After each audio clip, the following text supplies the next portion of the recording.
Hello, friends. While Susie is hosting us, doing that right now, we are here again on a Thursday for our After the Fire Game of Thrones Song of Ice and Fire tabletop role-playing campaign. We are at episode 8 of our season 3. That means we've had at least 28 episodes.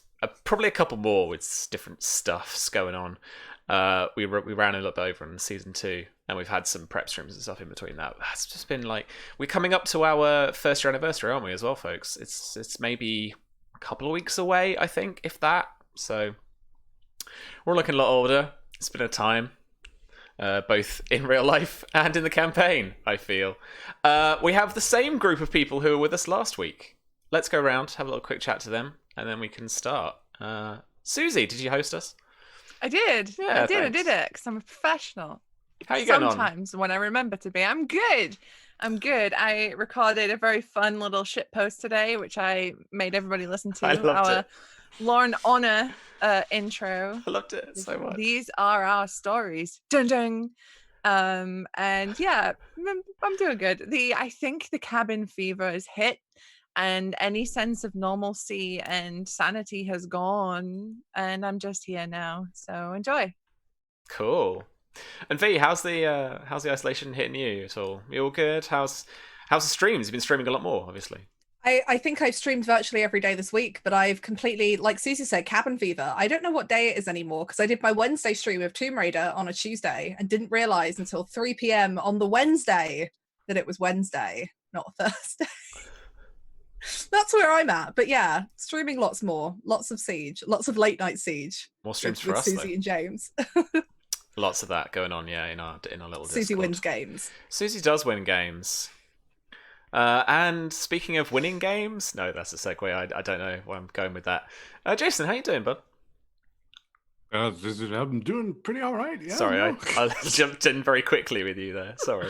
Yeah, no, perfectly fine, man. Can't really complain. I was bopping to some George Michael earlier. Careless Whisper was on repeat. Now it's Sands from Undertale going on because I've just been in that headspace. But It's yeah, good to know where you're at. I usually yeah. listen to the Game of Thrones soundtracks like a kind of an hour or so before we start. But Can't get too bugged. Bryar's going to have some chill about him this week. No, apparently not. Yeah, let's go with that. But yeah, no, happy to be here, happy to be back, and like, I don't want to spoil it, and I think this is the first time, at least, that I've been 3 weeks in a row. Like that's unprecedented, but happy to be here nonetheless, even given the circumstances. Yeah, that's fair.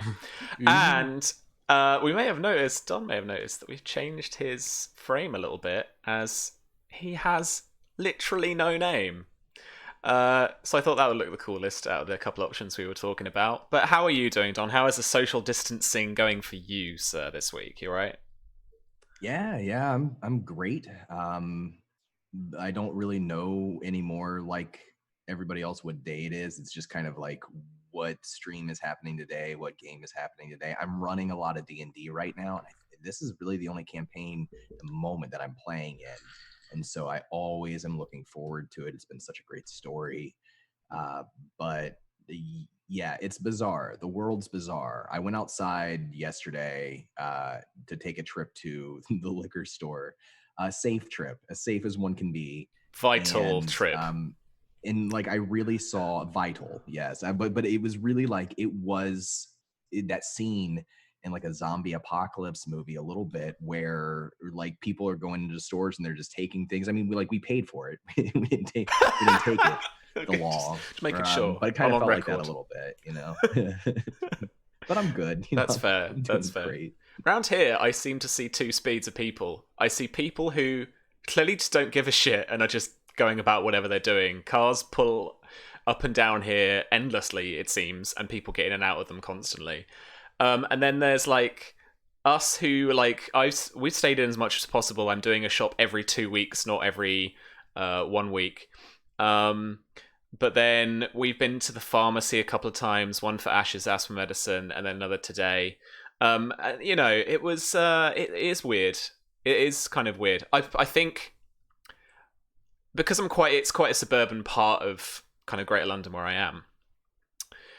I guess because people are coming and going so much down my street, it doesn't seem that different. But I seem to be judging people a lot more than I used to about being out. It's just a bit weird, anyway. But we've all boozed up on Don's behalf. Friends, this is the last of my very expensive chased gin.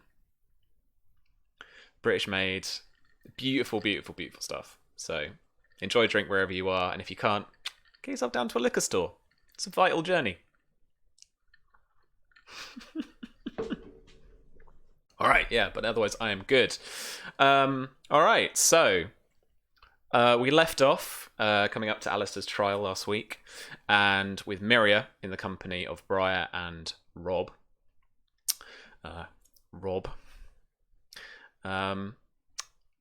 Just outside of Yronwood. And we are going to pick up today right into the middle of the juicy fruits with Mara, as she descends down the High Garden Keep into the dungeon area. You are greeted by a jailer at the like an iron gate you can see through, almost like a small portcullis, who unlocks the door and lets you inside. There's a High Garden or a Tyrell guard behind you has been following you down here as well. And as you walk down here, the white stone walls of the keep slowly blend into a kind of pale yellow, and then the damp of the walls stain it brown from above. There are still torches down here, and they just make things even the more yellow. But you are shown to a cell, a fairly large cell, that isn't as isolated in terms of the meta as we saw with Myria, or as you might expect for harsher criminals. There's still torches down here, so there's still light. But as you get to Alistair's cell, that's when the smell starts to hit you then. And it's the smell of feces and urine, and that kind of bitter tang on the air as a bucket in the corner of his cell that you imagine might not have been emptied for a little while. And he is sat on the floor in what he was wearing when he was taken, minus the cloak, a kind of scruffier version of his oak heart green and yellow garb that he was wearing that day. It's a little bit more stained around the edges, a bit more dusty. His hair itself is greasier, and he is sat one leg kind of up with his foot on the ground, so he's kneeling on it, but he is kneeling his forehead into his arm at that point. But then as the gate to his cell opens and you enter, he raises his head and says, "Mara." So I have one question. Have I spoken to Lady Rowan yet at this point? No. Okay.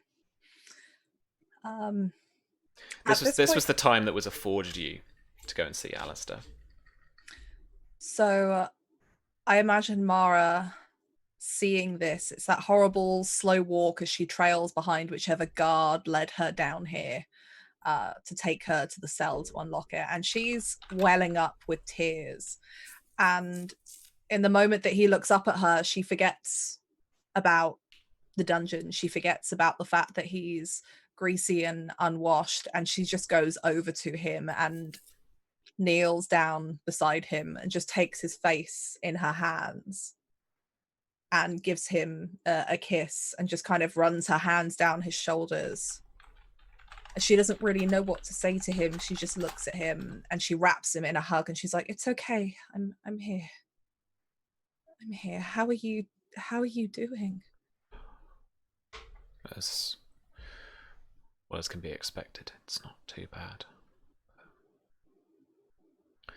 My head's just...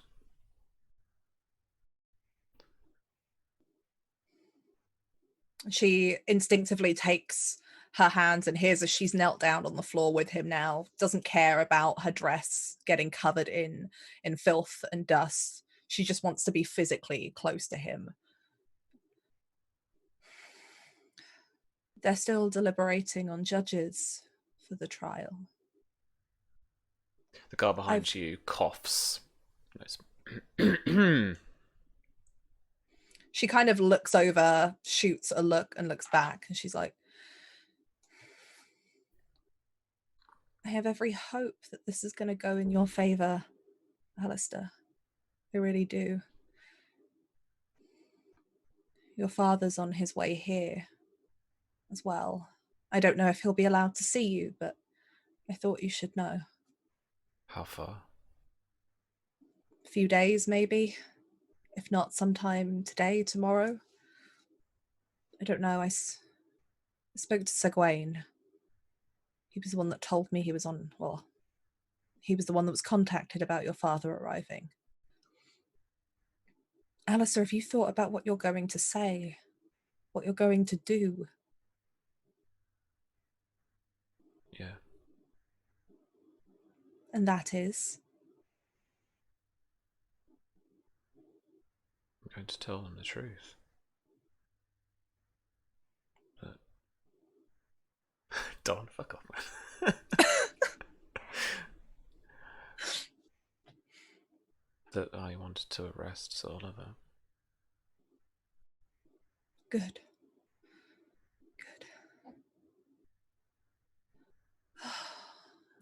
She just like folds herself into him. She doesn't even know what to say. Yeah.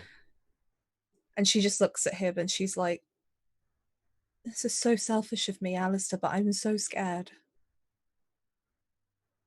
I'm so scared about what happens if... And she can't even bring herself to say it. She's just choking up. She's had tears in her eyes this whole time, just seeing the condition that he's in. Yeah, he goes to hug you, like, he goes to pull you closer and give you she give you a accepts squeeze, that. Give you a tight hug.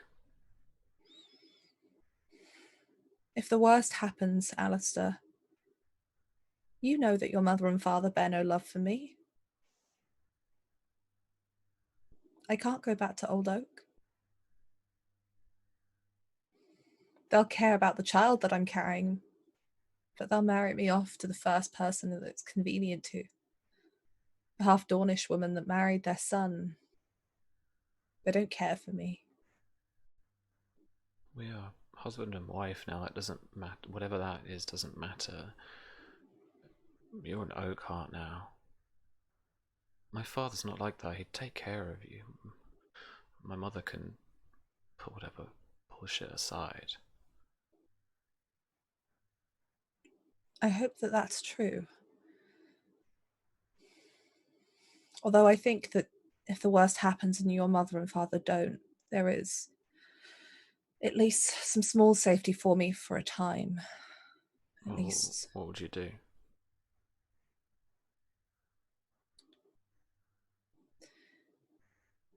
Is it Samwell? Is that his name? Is it Yeah. Samwell Tarly? Yeah.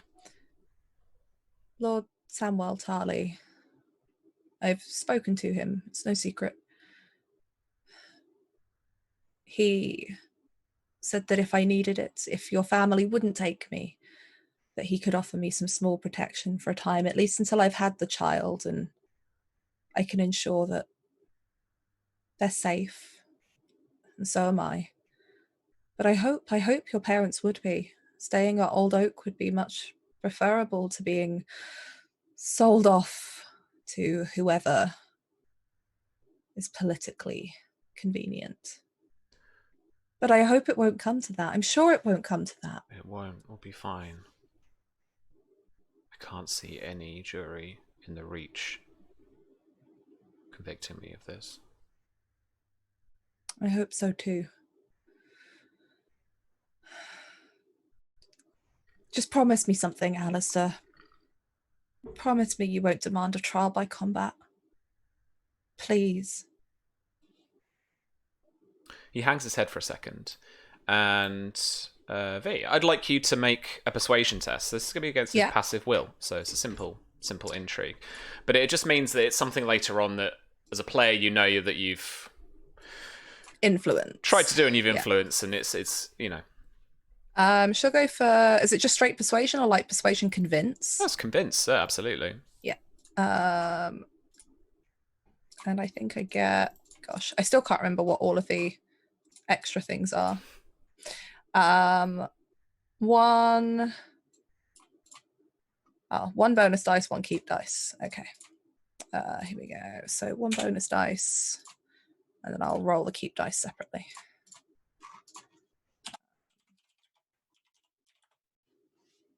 Uh, 24 in total then. Nice. Okay. He replies to you, I wouldn't do that. I wouldn't endanger our child's upbringing that way. Thank you. It's not just that, it's the reach. There are many incredibly skilled knights and great fighters here, and I know that you're among them, but especially with His Grace Lord Baelor around, the last thing you'd need is one of the Targaryen guards being called. I've heard stories of how they fight. My father told me about them from the rebellion. I don't think any of the Reacher Knights could go up against that.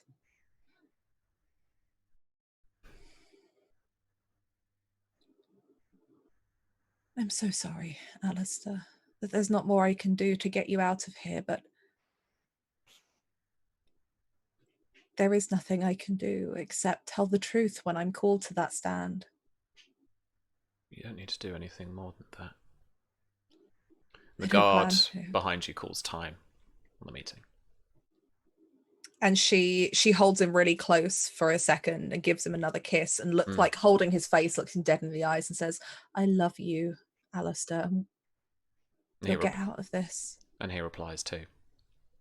And I imagine that she almost I imagine the guard has to come in and almost very gently drag her away. She can barely bring herself to stand up and walk out of the cell. She kind of dusts herself down and she lingers looking at him for as long as she can before she's kind of gently escorted out. She won't try and fight against it, but it's that just trying to get that one more second of getting to see his face before she's led away. Amazing. And because you linger there for just a moment, the guard pulls you up, pulls you apart slightly. There is this kind of second of tension in as Alistair says, "Hey," and he's like, they're pulling and shoving a bit, but Alistair kind of calms himself and lets things wind down as then you turn. And I imagine at that point where he kind of gets up and says that, she kind of looks at him and shakes her head, and that's when she has to resolve herself to just walk out and leave before he gets worked up and the guards get worked up and everything gets messy. For sure. Awesome. And thank you so much, Kitchen Brandon, for that amazing donation. Bonus dice for everyone. Huzzah. Thank you so much. Fab. Alrighty. With that, we are going to move back over to Dawn. Just west of Yronwood. At this tower, this guard tower, watchtower of House Yronwood. Those that guard the way. Or the Bone Way. That descends down from the Stormlands down to Yronwood and then into Dawn proper. In this tower west, you can just about make out a couple of leagues to the south the river that the men travelled down in order to get here. Only 2 of the 3 remain. That's Robb, the Red, and Bryar, both of House Greenmont. And Myria, you awaken, and one of the 2 is with you, sleeping. In this, as you awaken, you can just see from the the flapping covering on the door, with the wooden door itself still wide open and someone on guard outside or on watch. The sun just coming through as the door looks out onto the eastern side. Which of the two lads is on stag at the moment? Which of them is asleep? That's a good question. Don, what are you feeling? Go either way. I can I'll be say- on guard, Or or you can be on guard. Yeah, Bryar will probably take the morning shift. Yeah. Sure. So Robb is asleep. As you've taken the only bed, he's curled up on the floor, shifts uncomfortably, turns over. And you are I'm gonna say you are like wide awake in those rare mornings where you're in unfamiliar space, a lot of stuff has happened. As soon as you wake up, you are snap awake. And you know you've either got stuff to do, somewhere to be, and there's this like energy within you that's kind of shifty, and you want to get going, do something, you know. What would you like to do in this circumstance? So I think she very quietly, seeing that Robb is still asleep, she doesn't want to disturb him because she knows like he had a big day yesterday. And she kind of very quietly gets up and tiptoes her way outside to stand next to Bryar. He'll be standing at the door, like full regalia. It looks like he hasn't really changed all that much, but he'll look down and sort of nod his head. Fair and fine morning to you, my lady. Have you seen anything? Anyone? Sam, have I seen anything? Anyone? No. Strangely.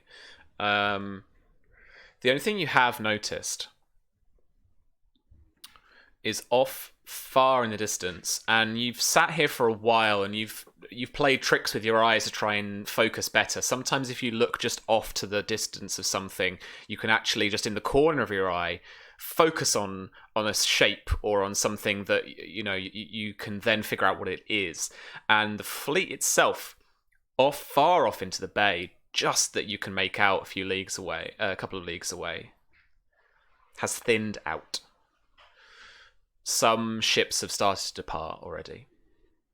But otherwise, your immediate surroundings are safe as can be. Salastraya, absent right now. All right, keeping an eye out for her. But you saw her slink off to the north.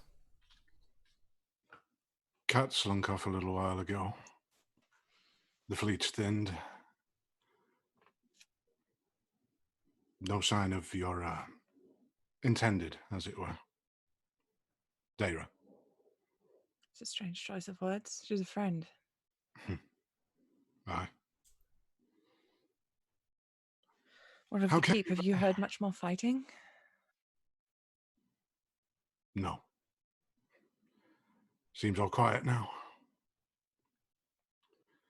It's either a blessing or a curse. Yes. Well. Have you washed this morning? No. He'll reach for his water skin.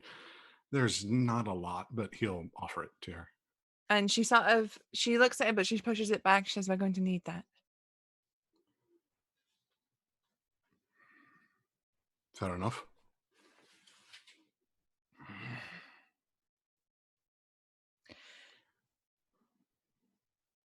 I feel like you want to say something. Oh, I do. A great many things. Well? The last time I spoke to a noble, she slapped me. I've not known you very long, but I've no doubt you deserved it. He'll actually sort of lean down, or actually no, probably sit at that point and sort of look to her. How came you to know this Daira storm? Daira saved my life. In a strange sort of way. I met her at Summerhall. She was a captive of my uncle. And one night, myself and Harris snuck down to go see this new prisoner, see what about. A woman. Women aren't prisoners. Women, that's not what happens. And so we went and we saw, and she tried to recruit me. And I told her no. And then she escaped. And that's when everything happened, really. It's the start of everything. Heard stories. Stolen away by your uncle, if memory serves. I mean, you could put it that way, yes. Many do. But how would you put it? In his own strange way, I believe my uncle thought he was doing the right thing, that it was more of a rescue than a kidnap. An honorable man. He tried. Do you know where he is now? And her jaw visibly clenches and she looks down. He's dead.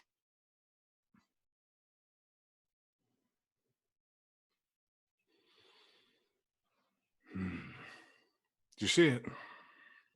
No. Duh. That's some kindness, I suppose. I suppose. He's going to take a very pointed look at Myria. I've not been back to Fox Hollow in some time. And when I came back, you were already gone. And I've not had the courage to ask anyone else. How old are you? I'm 13.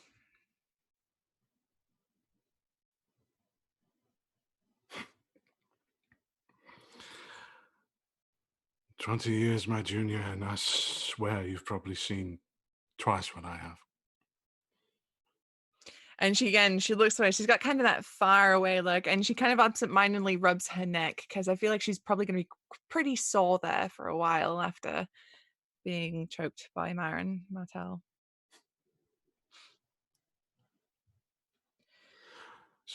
So how did he come upon you? And he gives a glance back to Robb. What do you mean? Here? I don't know. I barely remember. I woke up and I staggered inland. I'd somehow not drowned, and he was just there in the road, injured.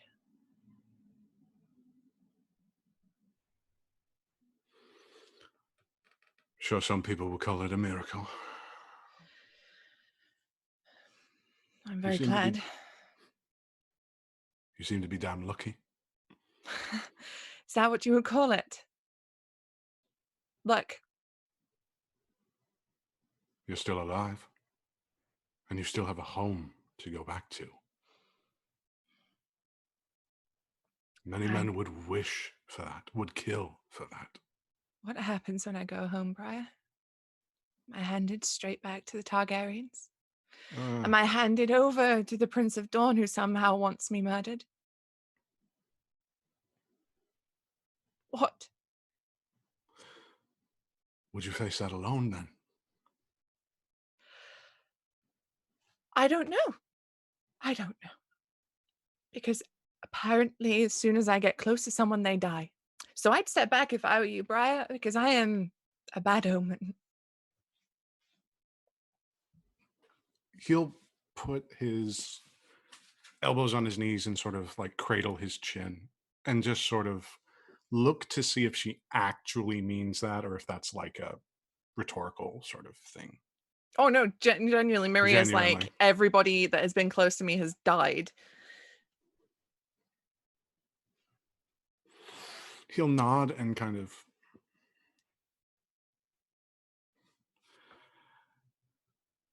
I was 3 years older than you when I ran away. Killed my first man months after. I've killed many more in the time between.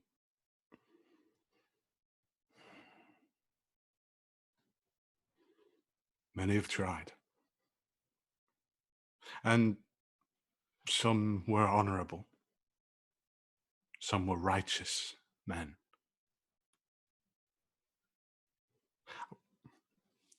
I once pushed a fat bloke, twice my size, off of a tower about this height. Didn't even want to look over to see what had happened to the ground. But the point is this. It doesn't matter how you live. You live nonetheless. Now sure. Oliver, Alfred, they made their choices. They died for those choices. For reasons you and I won't know. Ever.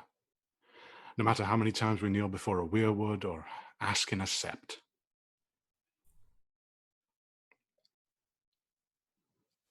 But you have breath in your lungs. And if you don't know what to do, I found there's at least one place in this world where if I am truly lost, I can return to.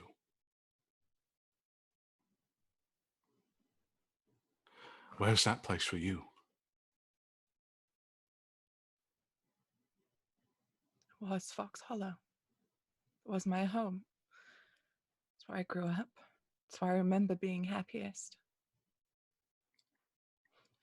It's where my sister, my brothers, my father, it's where everyone was. And now they're all gone. All of them. So do you forget them? No. Figured not. Fancy words you got. Forget me not.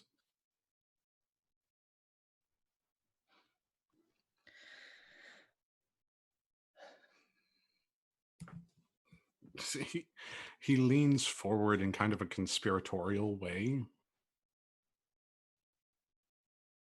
Daira did the same to me long ago. Saved me. Said I owed her. I told her I owed no one. She said that I'd never find a cause that I'd believe in. I told her she'd always be someone's dog.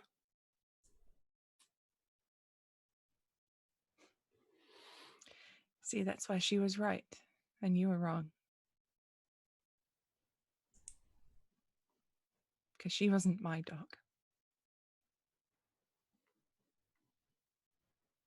So you want her back? Yes. Look, Bryar, I swore to Oliver that I would never, ever let anyone under my charge suffer or be left alone, not while I still drew breath. And Daira's out there somewhere. I promised her that I would protect her as best as I could, and she would do the same to me. You are the last true daughter of Greenmont. Is not Fox Hollow under your charge? Because if it is, we have been poorer for your absence. It's not. Lady Marzia was with child. Surely she's had her child by now. 2 She, too? sons. One of them stolen away. What?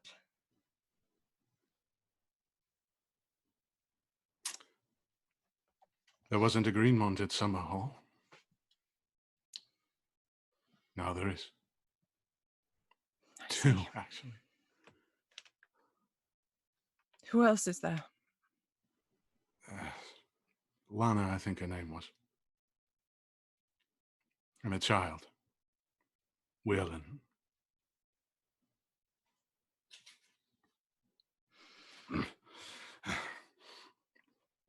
If you wish to have Daemon back, fine. I will not argue the point further. We get her back, but we get you home. This cannot change. And I don't care what Robb would think or what Daemon might say. I will get you home.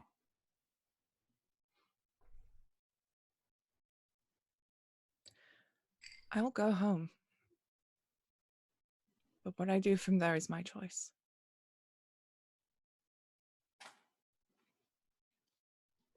Wouldn't have it any other way. Honorable men might say that you have some duty, some obligation. Thank whatever gods there might be. I'm not an honorable man. Pity. You look like one.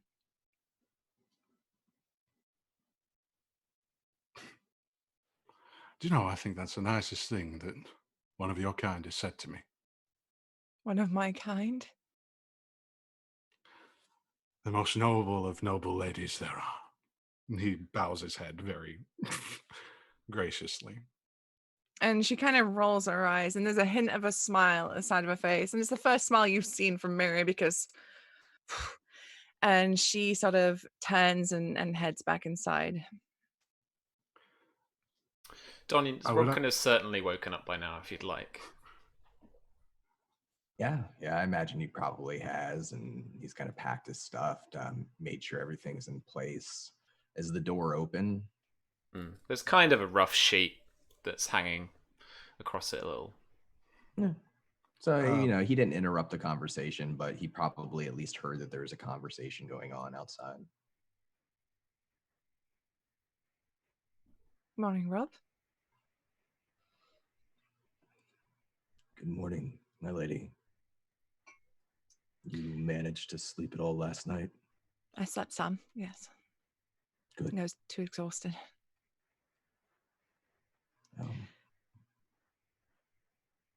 Bryar has said that he will help me find Daemon.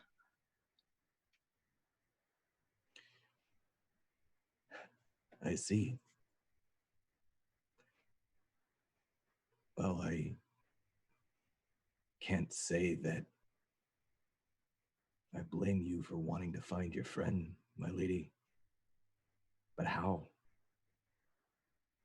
I don't know. I'd rather hope that you two would be able to help me with that. I'm not really tactically minded. Well, He kind of leans forward. I imagine he's sitting on that stool again and just kind of leans forward on his knees and looks up to you. though David did teach me how to fight, so I won't be total dead weight as we move. I can handle a Might be blade. better than me. I doubt it. Yeah, I'm not much of a fighter, to be honest. But I will help you. If you want to go look for Daemon, my lady, you just escaped that hell. You saw everything that I saw and more. Do I you know. really want to go back there? I don't want to know, but I can't leave her. I can't. Or if I can't get to her, get a message to her, and I don't know how I could do that. Bryar at this point will sort of step through and look to Robb. Well,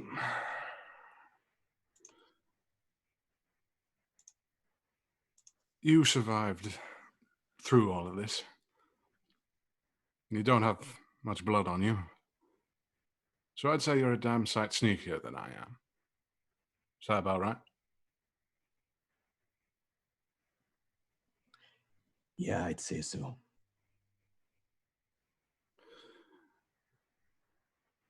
You find her. You tell me where Alfred is. I'll get his body. And we'll meet back by that spice trader we paid off.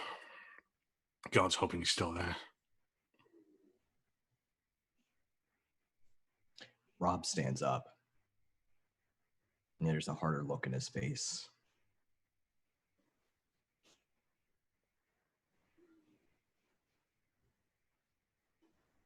I'm not going back there alone, Bryar. If we're going, you and I are going. Both of us.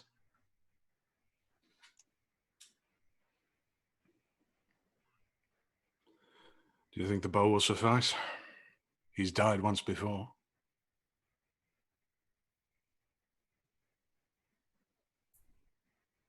I don't think this is wise. I'm willing to do it. But I don't think you should come with us, Lady Myria. Why not? It's not safe there. We will The make it last time safe. we were there, they tried to kill us just because we were there, because we saw something they didn't want us to see. Bryar will hold up a hand. I will not argue the point. You We will will let the not lady decide. argue. No. I'm sorry, my lady. I respect you, and I'll help you. But I can't let you go back into that castle. Lady Marcia.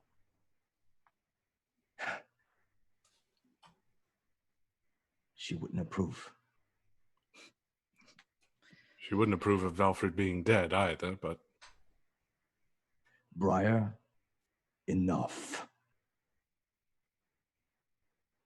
And this is probably the most angry, vulnerable you've probably seen Robb. You can see like his hands are rolling up into their palms at his sides. Let's be smart. Let's find Daemon. But we don't have to take Lady Myria back into that place with us. We So can what, we find leave her someplace here? to hide her. Look, There's I the can merchant. take care of myself. Leave me a blade, and I can hide.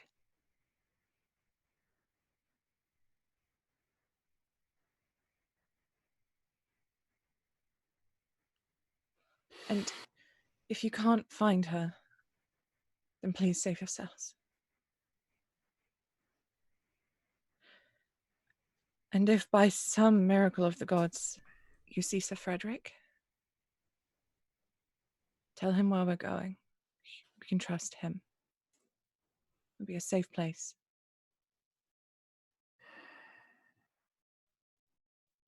He's the leader of the Knights of the Blood Royal. The old one that was young. I'd assume, at least. Yes. I hope he's okay. Me too. I hope Daemon is too.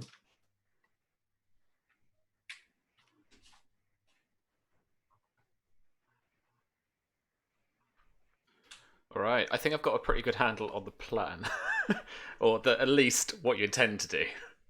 Yeah. Now we need to come up with a plan. Okay, while you guys are doing that, let's swing back over to Highgarden and Mara, who has a chance to speak to Lady Faye Rowan. So V, how do you want to frame this? As it's a scene, or as it's a kind of, it'll be like an intrigue that you're starting, I'll give you the agency to figure out how you want to approach her, and therefore what kind of benefits you want to get, basically. If you want to feel bolstered a bit, you can get some bonus to your DR, so your kind of damage reduction.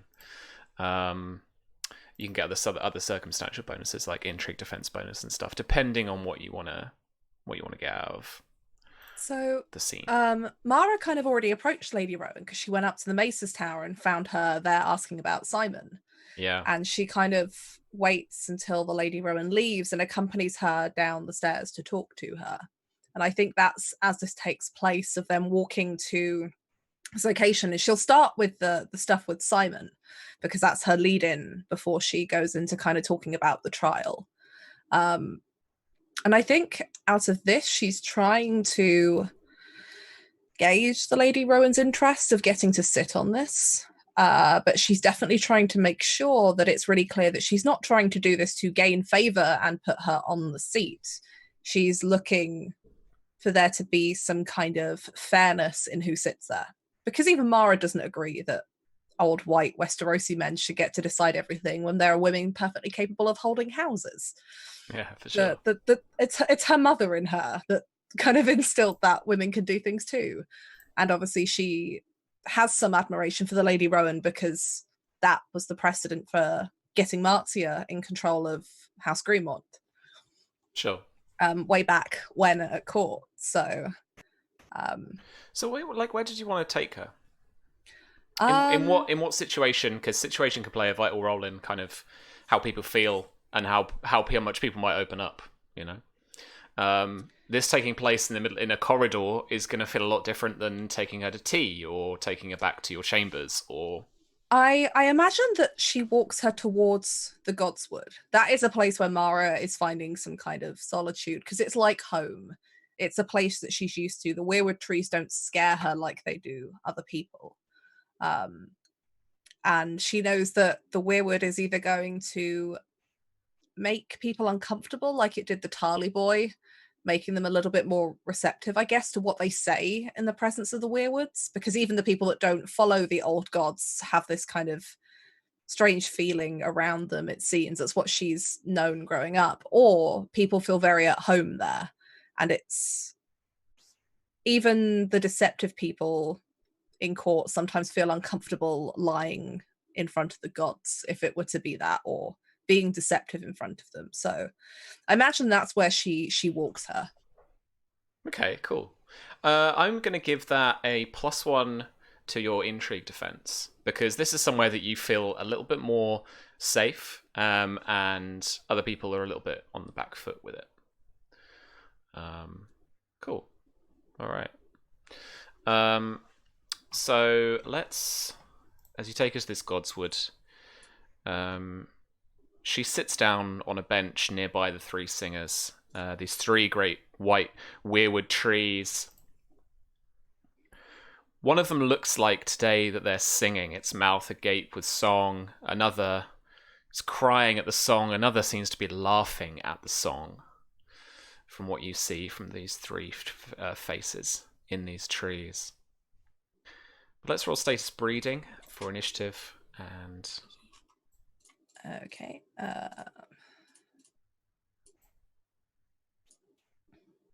Okay. So Lady Rowan's going to go first. So V, think of your... we talked very briefly, but think of your objective, what you want to get out of the intrigue. And then your disposition towards her. And then off we go. So I'm going to pick my technique. So think about yours as well. And then...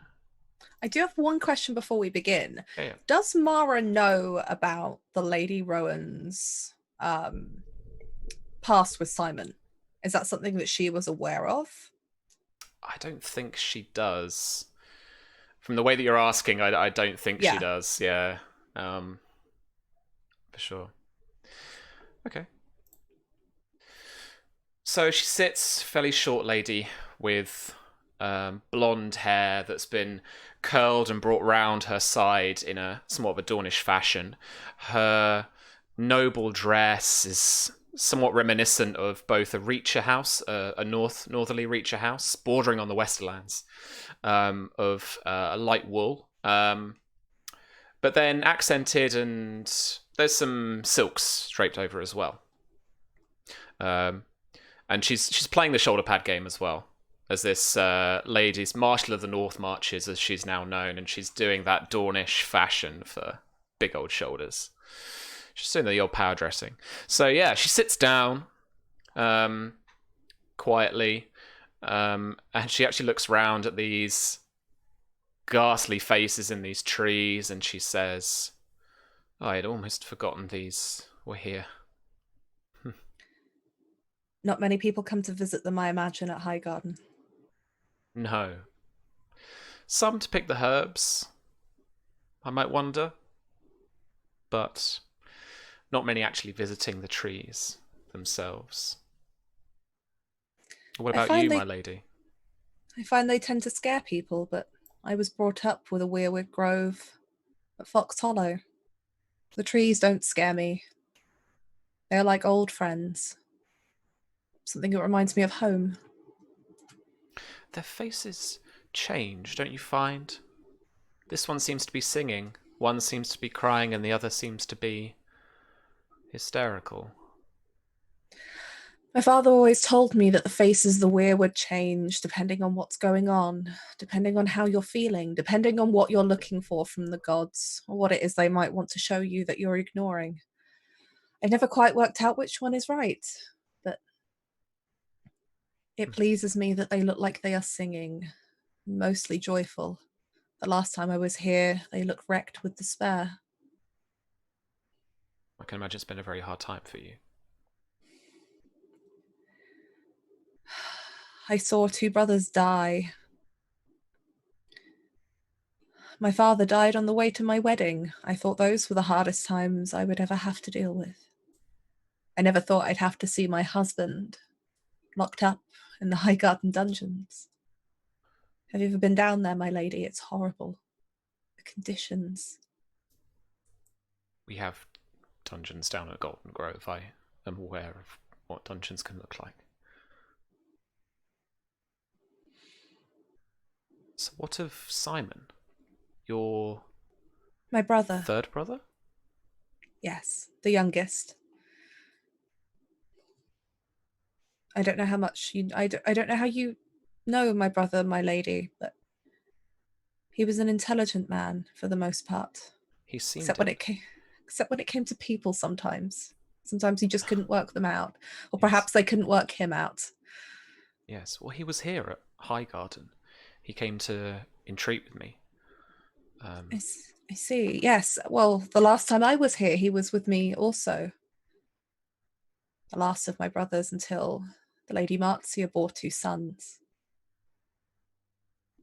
I'd hoped that... I sent him a letter when I was at Fox Hollow asking if he would go and see some of the cousins on my mother's side. There was some family business going on. I hoped that he had left. Your cousins?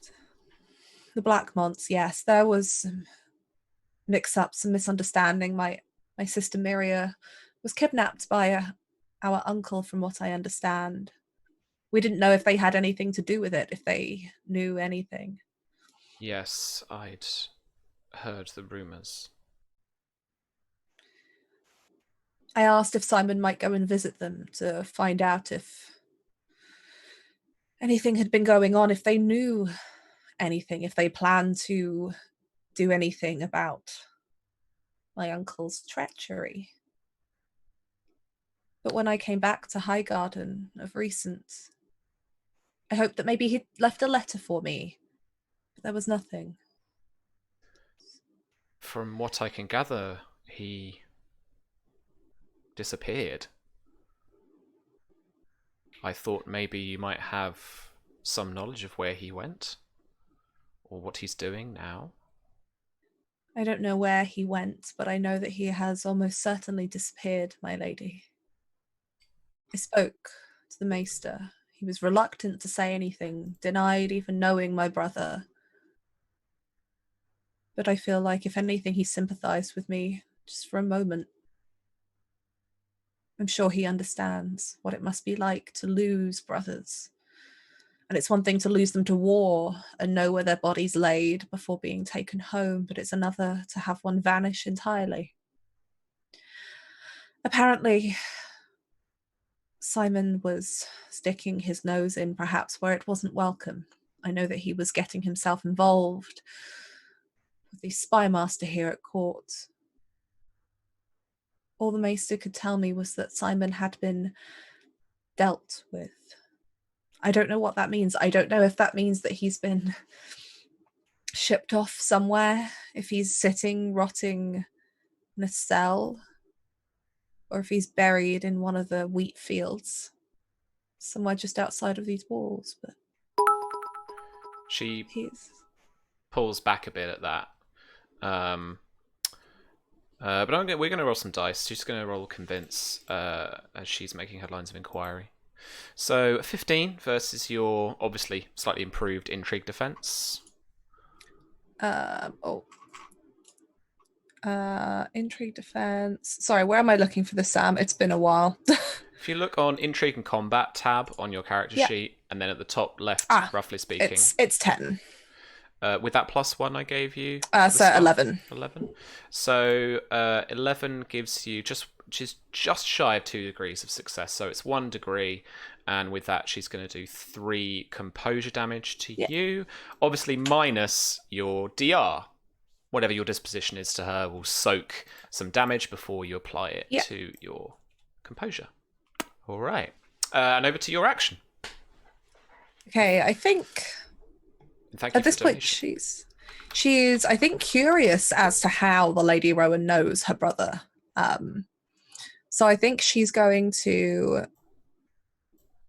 I guess, I don't know if this would be insight or convince, but she wants to inquire as to how they knew each other, and perhaps what he'd gone to speak to her about. And I imagine that Mara's kind of looking off at one of these weirwood trees as she says what she said. Sure, and she looks back over to the Lady Rowan. If you don't mind me asking, my lady, how did you know my brother? What was it he came to speak to you about? Sure, so make me the roll. Yeah. And we'll see what happens. So would this be convince or would this be like insight? No, this would be convince. This is straight up. Cool. You are trying to get someone to do something for you, or go with your way of thinking without anything else. You're just kind of. So 11, and then I have 1 keep dice to add to that. So 16. Oh, very nice. So that is 2 degrees of success. So your will rank times 2 will be the damage. So that's 8. Whoa. Very good. Okay.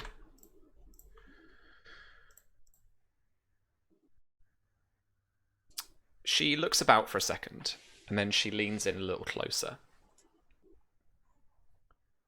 He came to me one evening, and if Jason's listening, remind me if I get this wrong.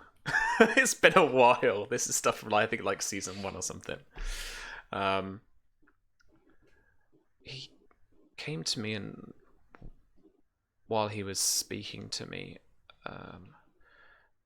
he mentioned something very late on before he left about the singers of this place.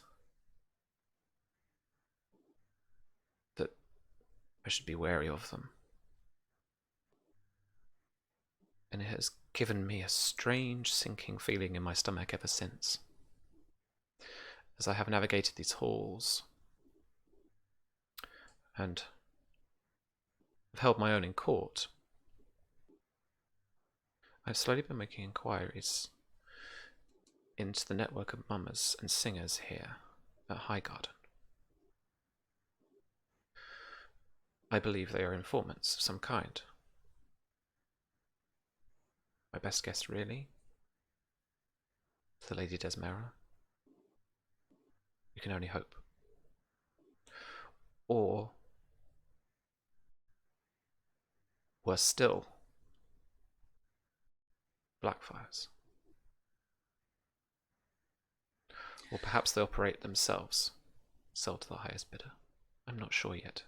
I haven't made any firm inquiries. I've been trying to just gather what little information I can just from listening, from watching. It seems we are both somehow inadvertently tied up in this. Because of your brother, perhaps.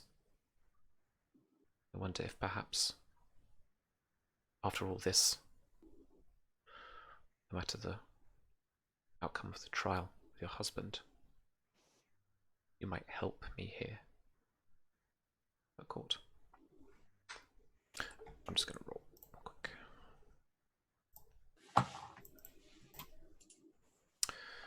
a 19 versus your 11 will give me 2 degrees, so that will be 6 composure 6. damage. Yeah. Yeah.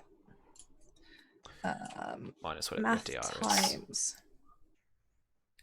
That's pretty good, huh, Pope?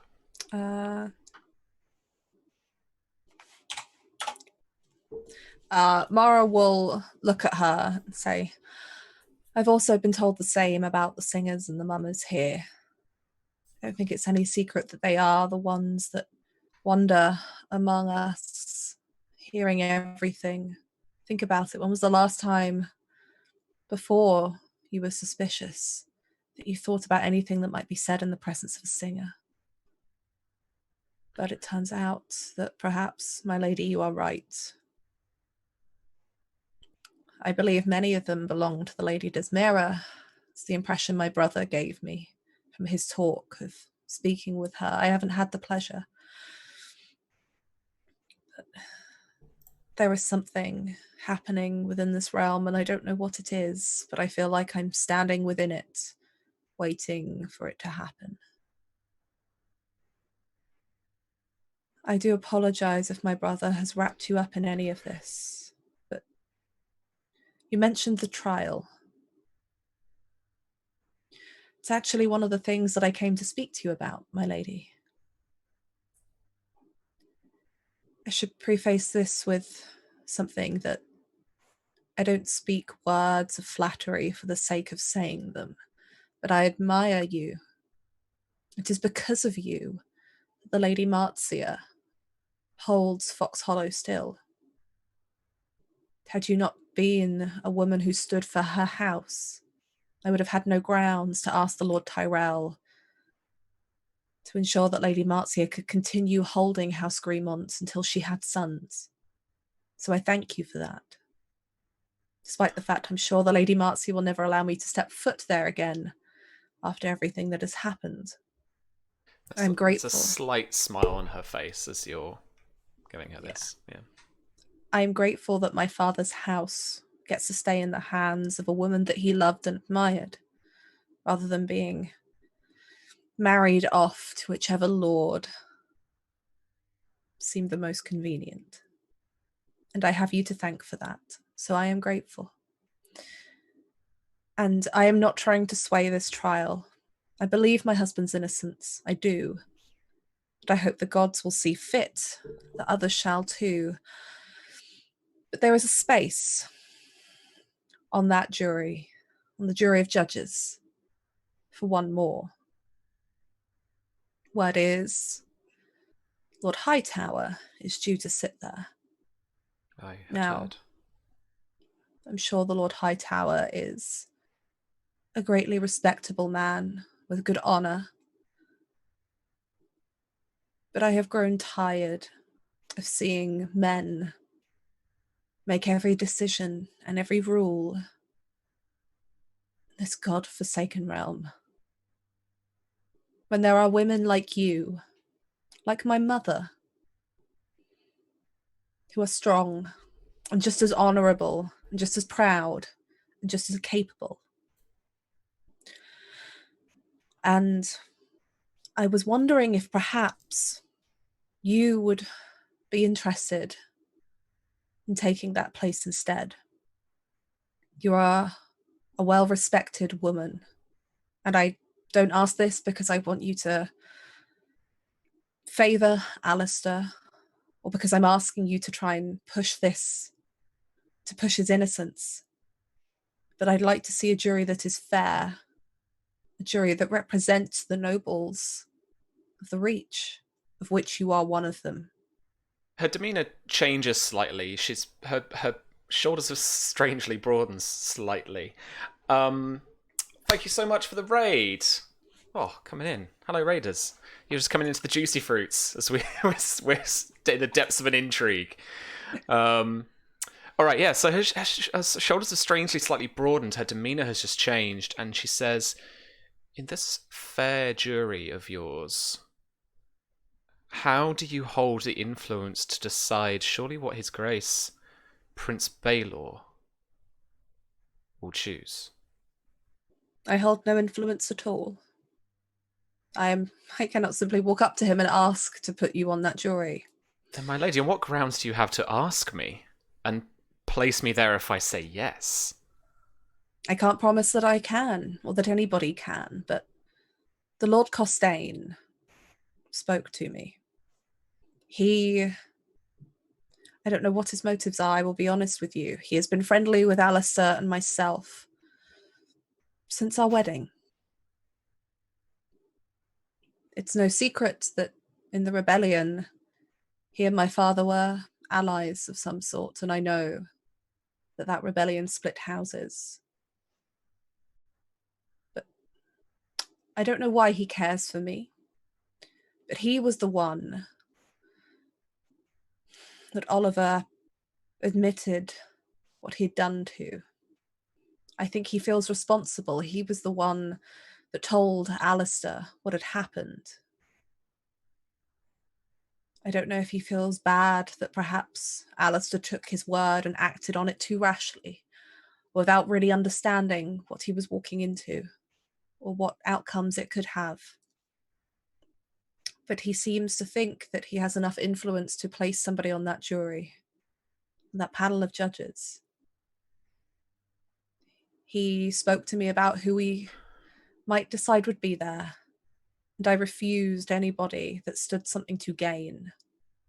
I make no promises of gold or lands or titles to whoever sits there. I just want somebody to sit there who is just and fair, and who also represents the noble houses of the Reach.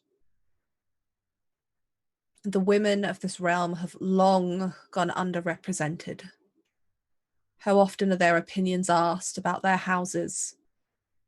We call them the lady of this house or the lady of that house, but they have no real power in deciding even the fates of men within their own realm. But you do. And it would be good for this realm to see that women can hold the same rationale, the same intelligence as any other man. I promise you nothing. I ask of you nothing other than to consider if that may be something that you wish, a position you wish to hold. I make no bribe, no promises. I cannot even promise that Lord Costain could suggest you for it and the outcome be true. I don't want you to push Alistair's innocence if you do not believe it. But I would like to know there is someone on that panel that would fight for what they truly believe and not what is just a good political move. Right, before I respond, I want you to roll. Oh. Good one, though. I'm going to give you a bonus dice. They're few and far between nowadays because you're so gnarly with your with your persuasion stuff, and you've got a bonus dice in your screen as well. Yeah, I'm going to use that as well. Okay. So if I can find the right page, that is 3 bonus dice in total. Ooh. Plus a keep dice. Okay, 25. Okay. 25 is 3 degrees of success. I want to say 16, 21. Yeah. So 3 times your... I guess it's convinced, right? Yeah. 3 times your will rank. 12. All right. You have convinced her. I think you've bought her with that let's bring feminism to Westeros argument, mainly. Yes, I really enjoyed it. And she says, Lord Costain. Yes. He is a minor lord, liege to Lord Hightower, liege to Old Town. I never would imagine he'd have such influence. Then again, the company he often keeps is that of the Marcher Lords. And I guess there are old connections with Blackfyre Rebellion as well, perhaps. politics of this court is a web of old grudges Yes. and But traditions perhaps, and alliances. like I said, I do not know what influence he has or what he stands to gain from helping me. He claims he wants nothing in return. I don't know, but perhaps somehow this will gain some faith with him. Perhaps he is wrapped up in what it is you're looking into. And if so, I would be happy to help. But all I know is that he has been a friend to me when everyone else in these halls looks at their feet when I walk past. And so far, has asked for nothing. And as I said, I didn't come to you because I thought I could buy you. I came to you because I thought that you would be honest and truthful. And should you decide my husband is guilty, I will not hold that against you. Honesty is a rare quality. And if that's all right, she pops a hand on your kind of clasped hands by your lap. I can do this for you, Lady Mara. But I would be cautious to see what Lord Costain might do with this. It's very strange that he would not ask for anything else. He might ask for something later. I expect so, but whatever that is, there's always a cost to everything that we do. And if there is a cost to seeing more fairness in this realm, so that one day our daughters might not have to fight and vie and struggle for power as you have done, as I am doing, perhaps that cost is worth it. I can only hope I will so. speak to him. I don't know how this works, but I'm sure if he is able to exact the influence he claims he has, you will have an invite to that panel. I thank you, my lady. I will go about my business as usual, and I will expect to hear something. I should hope so. And she puts her hand on top of the hand that's on hers and gives it a gentle squeeze, a very sincere thing that is a thank you that she can't put into words. And as she kind of did with Samuel Tarley, she will stand up as to make her way to leave, as the Lady Rowan does, and she will pause for the moment and say, I've never understood why so many of the Reach is afraid of the Weirwoods. But my lady, I would say that coming here, there is so much you can see in the faces of these trees, and if you learn to read them, perhaps they could tell you as much as the mummers do in this castle.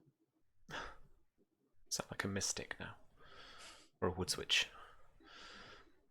Perhaps. I suppose I shall be on trial for heresy next.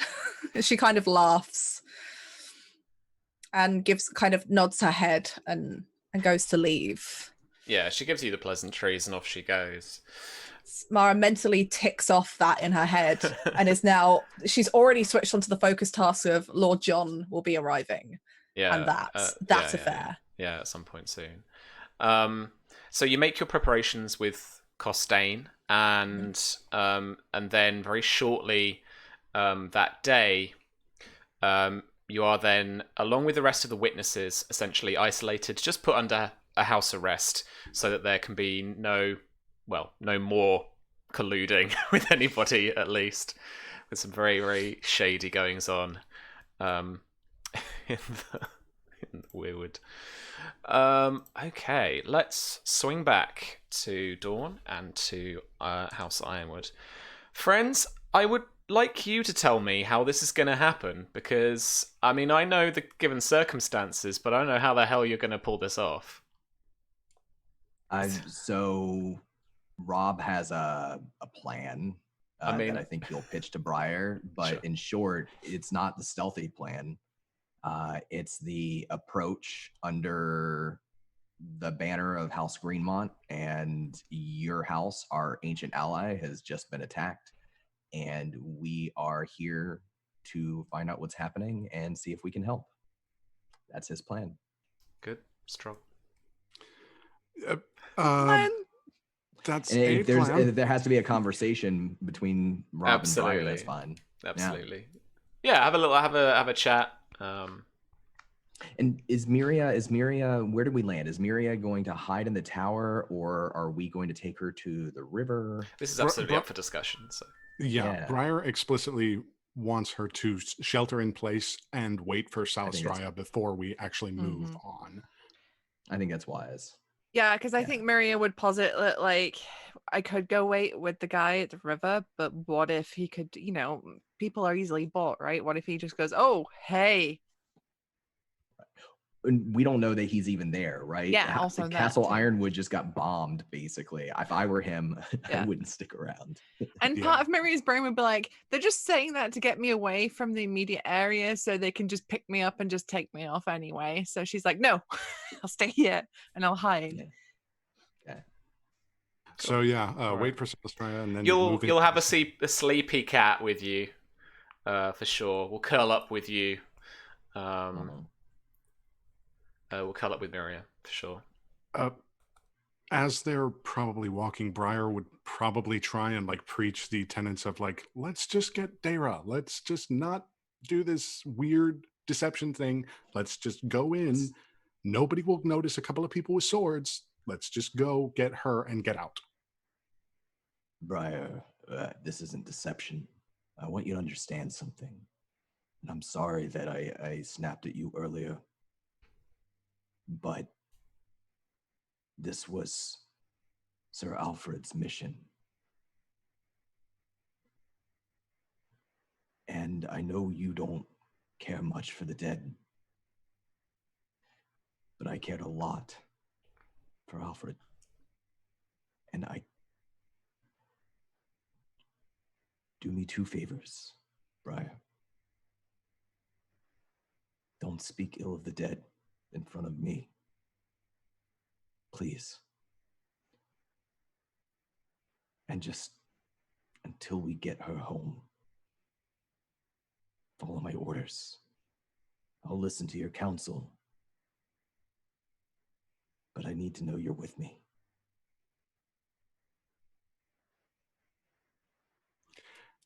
He's going to see exactly how close Robb and Alfred were, or at least try and look. I guess an empathy roll or something. All right, folks. Roll status breeding for me, please. Hell yeah. This ain't D&D, it ain't no inside check. Should have that on a t-shirt. This ain't no D&D. That's a whole 5. A 7. Oh, okay. So, we always skip a little bit ahead here. So, have your objective clearly in mind. Friendship information, service, or deceit, possibly. Disposition. Think truly what your character would feel about this other person, whether they're pretending to be this other person or not. You've got this new scale there from 1 to 5. Affectionate being DR1, malicious being DR5. Those can change at the start of any round. You can raise or lower those by 1 should you so wish.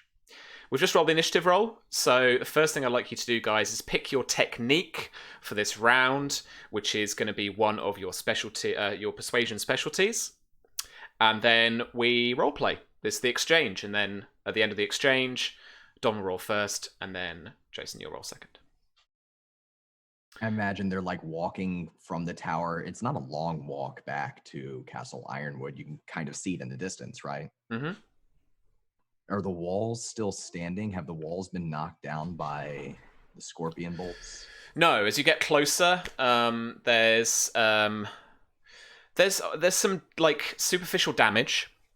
Some of the crenellation at the top has been chipped off one corner, but otherwise they are standing. The scorpion stuff is particularly kind of anti-personnel rather than a proper siege weapon. And so while it's taken some chips away at the ancient stonework, it's pretty much superficial. And then the only thing that really is damaged has been the barracks in the southwestern corner of the yard. And that itself now is a husk, a kind of burnt husk. Its wooden and thatch roof has obviously went up a couple of nights ago, has had a day to burn out, and now it has burnt out. There's no smoke rising from it anymore, and you do just see that like kind of corpse of a building, I guess. Yeah, so you're on your way down. So walking towards the gate, having this conversation, and maybe like a minute goes by or so, and then Robb says, "I like that you think for yourself, Bryar. You stand up for what you believe in. I admire a lot about you. I do. But I made a promise. I don't know if in a week I'll still be a knight or not. But until we return, I'm going to keep that promise for Alfred, to Lady Marcia. I ain't much of a knight, but I'm going to try to be the best knight I can. If there's people hurt inside Castle Yronwood, they're House Greenmont's ally. We can do something good here, and we can find Daemon, and we can get Myria home. That's what Alfred would have wanted." Press X to doubt. Yeah, read target on this round. Okay, but so you can role play here, and then we resolve we can resolve the rolls after. But so is he just silent, taking this in? Yeah, he is literally just sort of allowing Robb to pontificate. Okay, so Don, make your roll, depending on your action that you picked, obviously.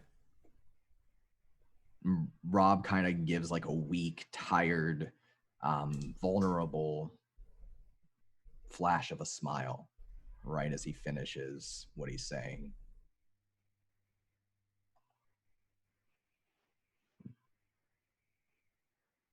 $27. Okay. Charm.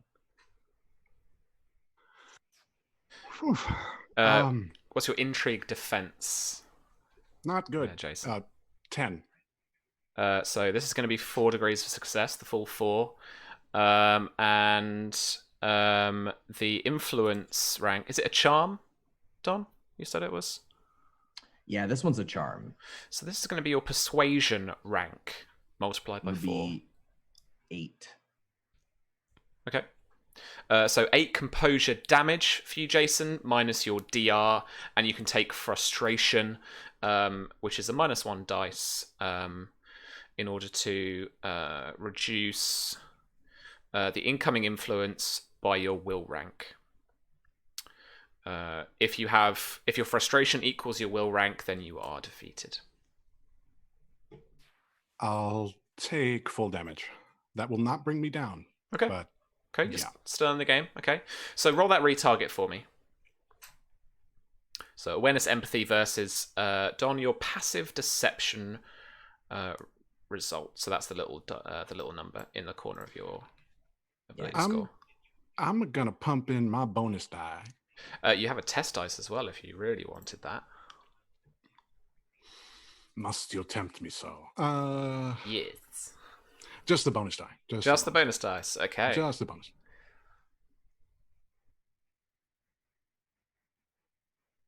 So let's see it. 24. Don. Does that beat? Yep. Equal or beat? Okay, your passive deception.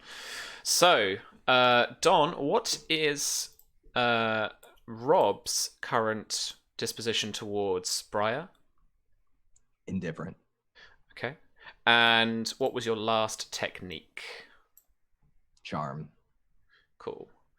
But that would be an act, I presume, as well. I've always Yeah, that's tended the specialty. yeah, I've always tended to house rule that people will get a read on some deception or some tell or something. So Okay. there is that tell about it. So it's not necessarily in character immediately like alarm bells, deception, deception, deception, but it is a deception technique. And Don, what would, like, if anything, because they are masters of disguise, what tell might there be? Just a little bit that leaked through training. I think it's so specific. I think because it's a charm, maybe it's that the smile is insincere or strikes Bryar as insincere. That smile, right? Like it's just not Robb's smile. Like he's just not like using the muscles right, you know? It doesn't hit the eyes, right? You can tell when someone's giving you a fake customer service smile because it's not in the eyes either. Sure, for sure. Okay. Okay. So if we're all still in the game, then we're back up to the top of the round. You can move your disposition up or down by 1 rank if you so wish. And then we're back up to choosing your technique for the round. And then we roleplay.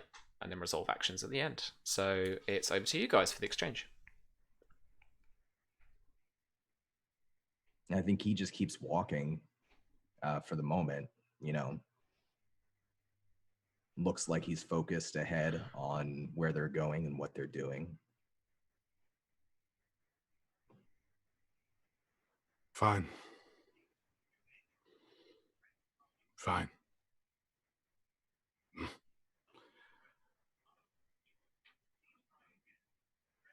Nobody knows where they'll be in a week.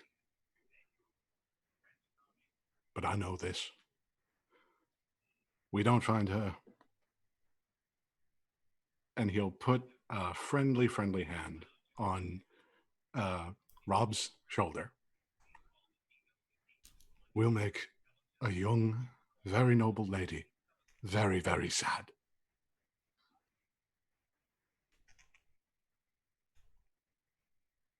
Lady Myria's lost enough. We do it your way, but we find her and bring her back. I don't know what's going on with House Yronwood, why they were fighting each other, why the Martells attacked. I don't know who holds the house right now.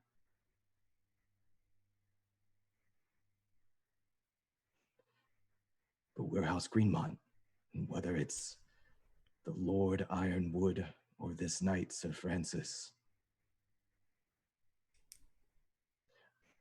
our alliance, our old alliance, it has to matter, right?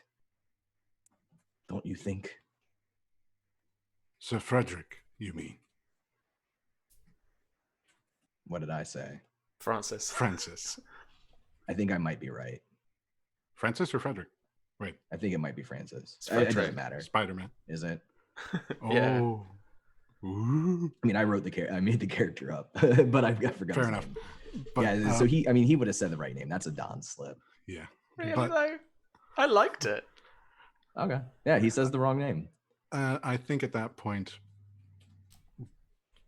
Bryar will kind of pat his cheek. You can slip some things by me, but you always got to remember who you are. He'll smile at that and let Robb lead the way. All right. So action-wise, Yielding. Bryar will do what thou wilt. He'll just keep that in the back of his mind. So I want to charm again. sure. He does get the opportunity as he acts first. It's got the action. So yeah, is it a straight influence action? Yeah. Again, It's gonna be. Yeah. Cool. Yeah, it'll be the same thing. No worries. And I think after you kind of pat him on its cheek, instead of responding negatively to that, like some people might, he just says, like I said, Bryar, I like you. You're strange, but I like you.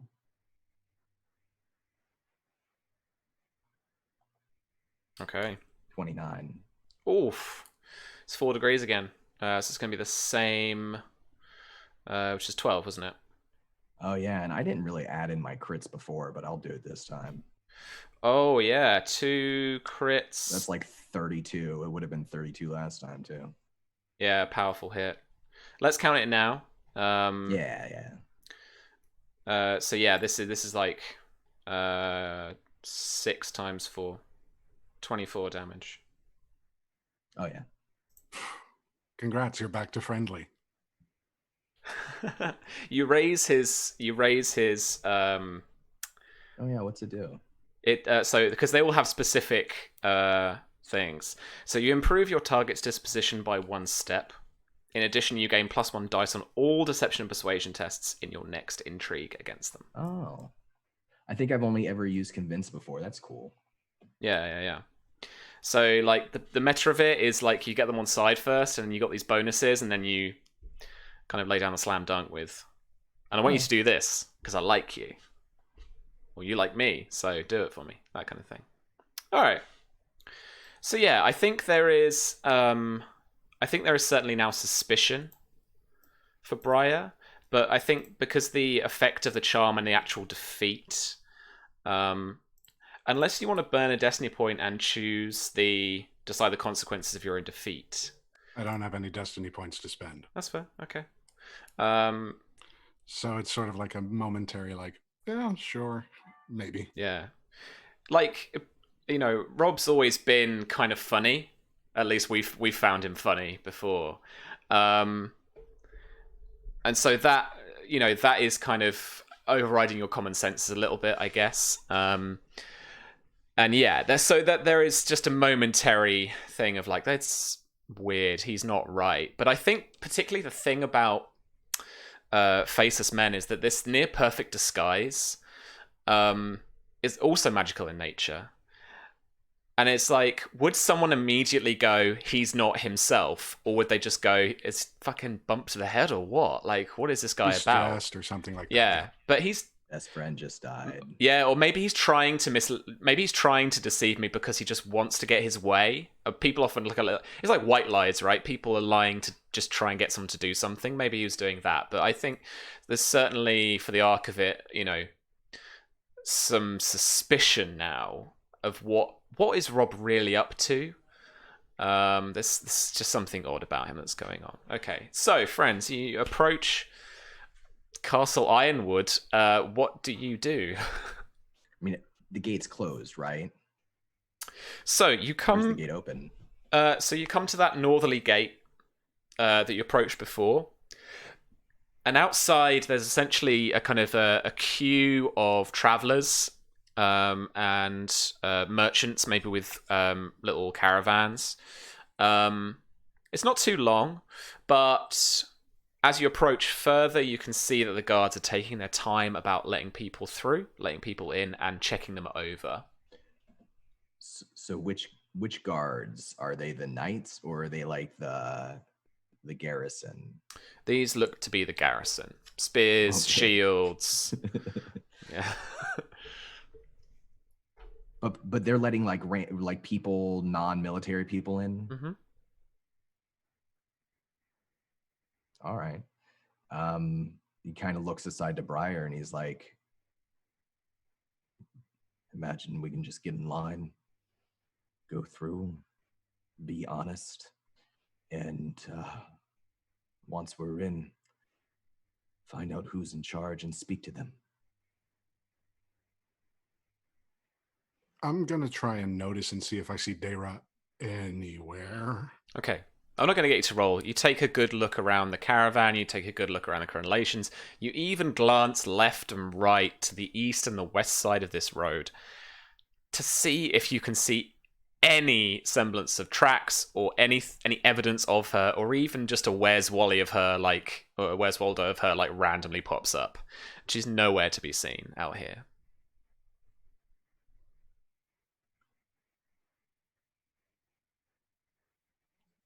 Fine.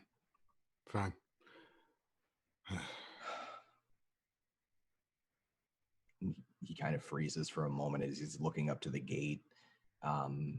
and wipes some sweat off of his face.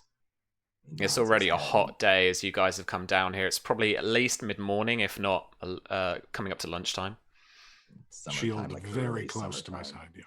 Yeah. Yeah, Early summer, but still baking in Dawn. brutal. Yeah.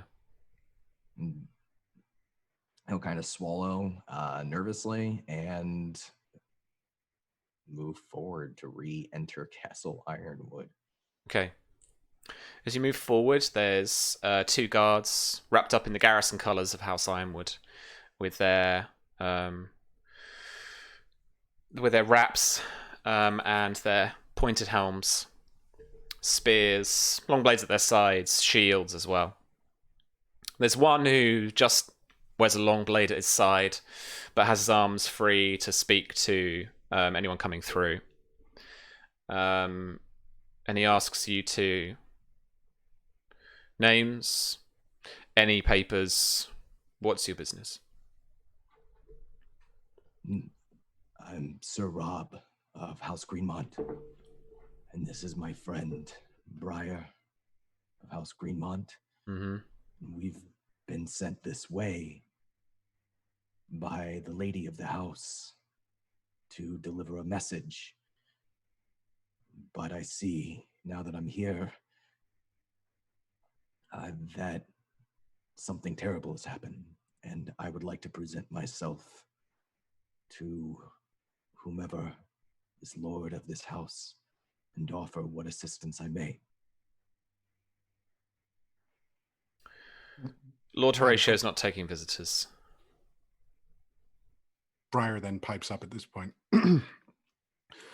We are also here on behalf of another, searching for one Daemon Storm.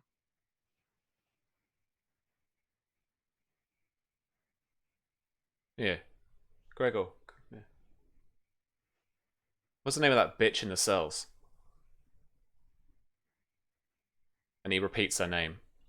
Yeah, I thought so. What do you want with Daemon?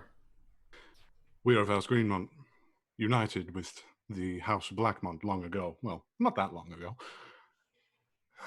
Rob's Look, like been that holding house is his dead. breath. I'm sorry, Rob's been holding his breath, and you just kind of hear a The lord of that house is dead, but we have been asked by that house to return her, as information concerning her death. His death. God's son. And he kind of like wipes at his brow. You're going to have to run that by me again. He offers you a Robb. water skin. Oh, Yeah. 7, thank you. And he'll like drink very greedily from it. As he's drinking, Robb speaks up again. He says, "Look, I'm going to be honest with you, because the situation we find ourselves in is unusual and tragic. Fucked. But He means fucked. there's a trial that will be happening soon. And we believe Daemon might be a spy, a witness. We've been sent to make sure that she comes with us so that she can give testimony at this trial. And we need not bother the Lord Horatio with such a matter. I am happy to speak to Horatio on this matter if we must. But that's why we're here. Have you got papers from House Greenmont? Oh, absolutely. Bryar will pull out 2 gold dragons and put him in his hand. Jason, I would like you to roll for me Persuasion Bargain. I will be adding that test die. Okay.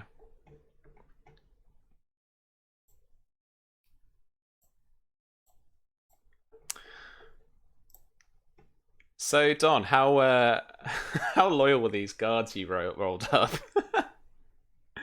Where are they? Are these the sandworms? These are the Which ones guardians of these? the What these Stoneway. These are the I garrison. mean, they're pretty. To be honest, they're loyal. They're pretty loyal, I think. Passive will. All right, so pretty loyal. Hang on. Have we got a discipline score anywhere? Nope. Didn't roll that. Didn't write that. Well done, Sam. Okay. Play me out, Johnny. No. That's 16. Okay. With 1 crit. Jason, describe for the people at home how you set this up, how this goes down. I just want a target number. Hang on. Okay. Bryar is basically saying, look, your boss is real busy. That's okay. Let's just grease the wheels a little bit. We need her. You need gold. Nobody else needs to know. Okay. And if you need more gold, we got you. Ooh. They are quite low, aren't they? Discipline 0/6. Veterans. Oof. Okay.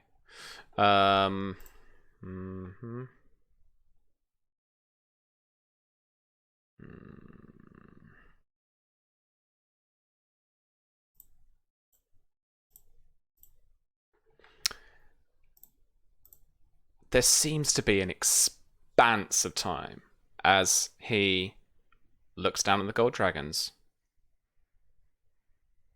looks back up at you two, looks back at the gold dragons, and looks round to his guard mates in like half disbelief. And he even licks his the lips. paper's not in orders. You can see the greed in his eyes. But he drops the 2 gold dragons at your feet.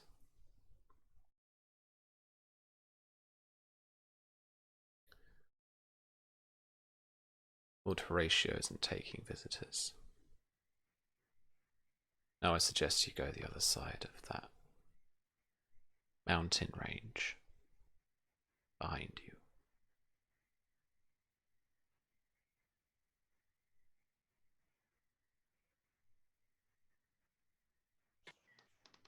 He'll stoop Robb, to get the coins. Robb? Robb is glowering at Bryar.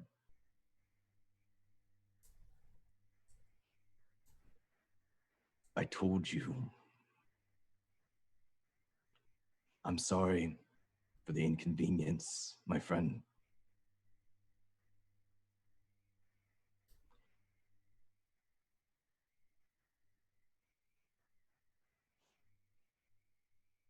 Is there another commander that we can speak to?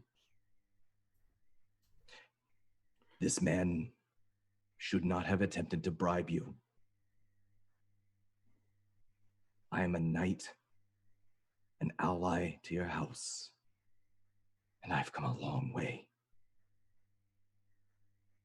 Please don't make me walk all the way back without being able to talk to somebody with authority.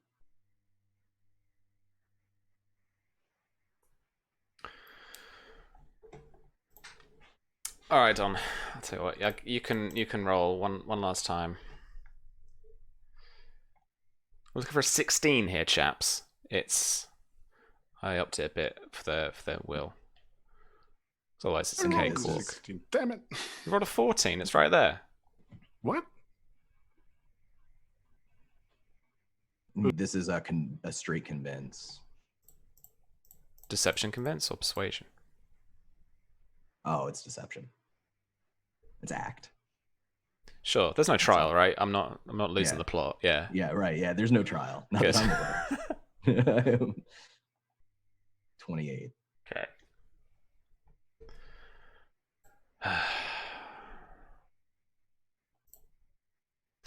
He calls for someone and speaks to them quietly, and they rush off. Okay, Don, seeing as you rolled up most of Yronwood, and you had a good hand in creating it.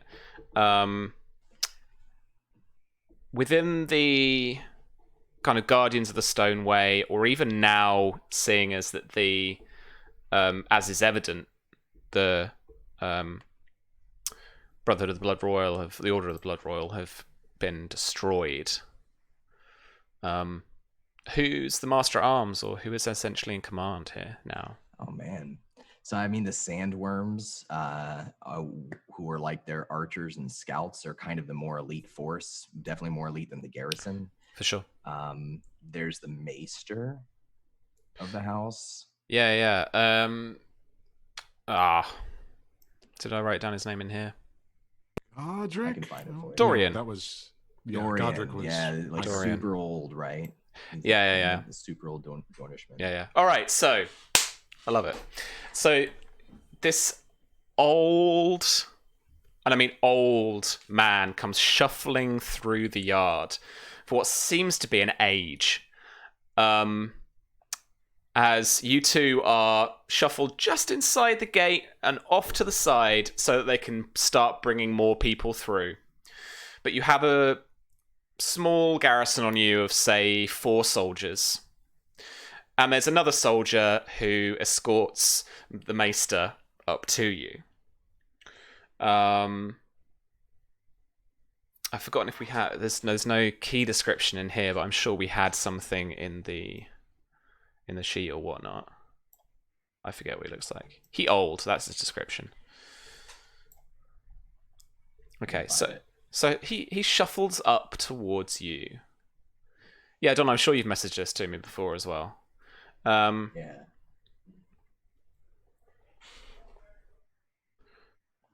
I'll repost here. Cool. If you want it. Sure. He's a hairless man with his like dark leathery skin and even darker eyes as he slowly walks his way towards you. He's got this kind of reddish maester's robes that are kind of faded to pink from exposure from the sun. Around his neck he wears a number of heavy maester's chains with an impressive display of forged links that show off his mastery on many subjects. And despite his advanced age, he actually strangely has few wrinkles. So as this bald, dark-skinned man walks up to you and asks, "What can I help you with, sirs?" He waits, kind of squinting in the sun. Robb stoops his head a little bit and says, "Thank you for taking the time to see us with everything going on. I can get down to my business quickly, but first, as a knight of House Greenmont, I just want to know, is everybody all right? Is the castle secure? Are you safe? Is there another attack coming?" No, there is not another attack coming. The house is safe. The family is safe. Thank you. I'm glad to hear it. We came from Fox Hollow to find a woman named Debra, who's believed to be a spy. She's believed to be a witness in a grim affair that's overtaking House Greenmont. There will and be all a of the trial. matches. Perhaps, yes. She can make the difference in protecting the peace of the realm, in protecting our house. Her testimony right now is life or death. And we were told that she's currently in your cells, your dungeons. We've traveled a long way and lost one of our own along the way. That is true. And I just don't have the heart to go back empty-handed, Maester. That is true. She is. He says he eyes you with suspicion. But we are gonna whoosh over back to Highgarden for the time being. Back to Mara, who is called and presented in front of 3 judges. As you step forward into the Great Hall of Highgarden, this great white walled hall with tall columns, beautifully stained glass windows letting in a multitude of different colours of lights. You are flanked on either side. Sat on trestle tables, the lords and ladies of Highgarden that are present of the Reach that are present here. This is their kind of Barons' Parliament. And then behind you are assembled the courtiers and the guests of the house, who have all amassed here. Stood in a hastily constructed wooden dock is your husband, Sir Alistair. Flanked by 2 Highgarden guards. In front of you on the dais, you've not heard who's going to be proceeding over the trial, but you see the faces. Sat in the Lord Paramount's chair, His Grace Prince Baelor. To his right, to your left, sits Sir Leo Longthorn Tyrell. And to Baelor's left, to your right, does indeed sit Lady Faye Rowan. Out of your isolation now, and your heart beating through your chest. I'd like you to roll for me. Well, no, actually, no, I wouldn't. They are going to go first, as they ask you the questions. His Grace Prince Baelor begins, and this is going to be, I always do it where it tends to be one-on-one. I think kind of multiple intrigues are a bit cluttery, and it's going to take the entire session. So they're going to give him bonuses, essentially. So figure out your disposition towards Prince Baelor, because that's really who is going to be the target of the intrigue for you. And then your objective here. Now, it doesn't necessarily have to be tell the truth. It can be, well, I want to convince them that Alistair is innocent by my testimony, that kind of thing, you know. Yeah. And I have him on the screen. I don't even need to. I'm scared. Scroll up and down this. It's cool. It's been a very intense session, even though we've. It's been. I think every scene hasn't had an intrigue so far. Crazy times. Okay. He says in his eloquent, somewhat quiet tone, actually, Lady Mara of House Oakhart. Perhaps for the court you could begin with your description of the night in question, the situation at hand at Fox Hollow. And then from that story, perhaps we can get into some of the details and some of the questions the judges have about the events that took place in that great hall. Yes, Your Grace.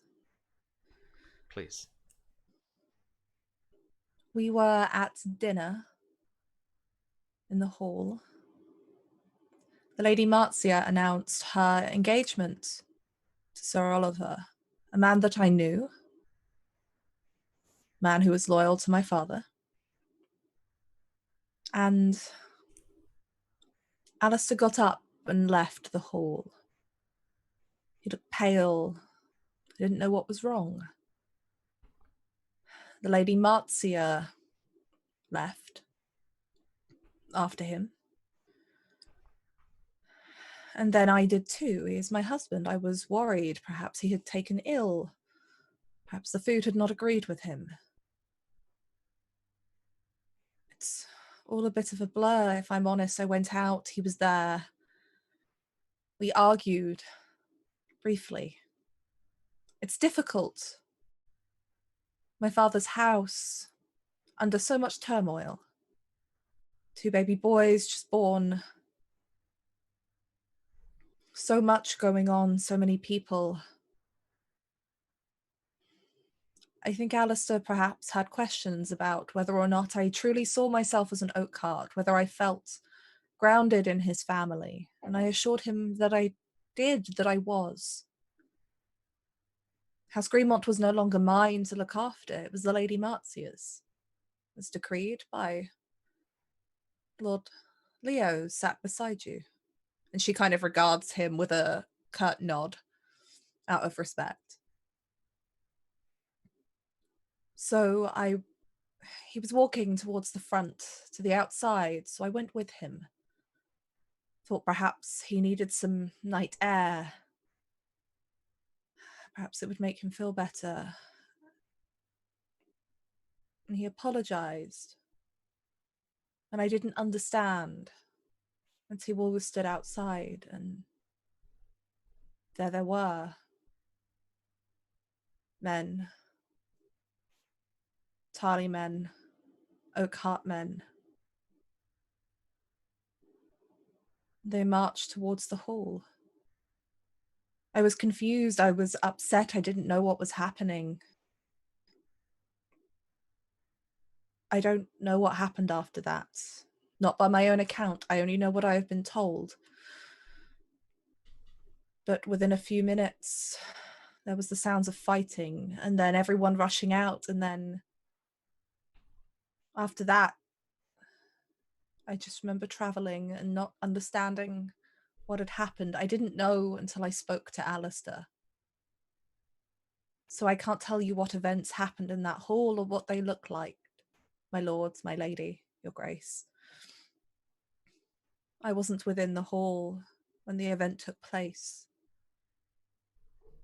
But it wasn't until perhaps a day later, or two, I can't remember, when I could finally get my husband to speak to me. He just kept looking so pale. And he admitted to me that he'd attempted to arrest Sir Oliver. He had been told that Sir Oliver had confessed to murdering Lord Peake. I believe that Alistair was trying to do by right by my father's house, by my family, to make sure that justice was served if it was needed. I know I have never seen him look so hurt as when he had to tell me that he believed Sir Oliver was dead. That he had picked up a weapon when Alistair had confronted him in the hall in front of people. That a fight had broken out.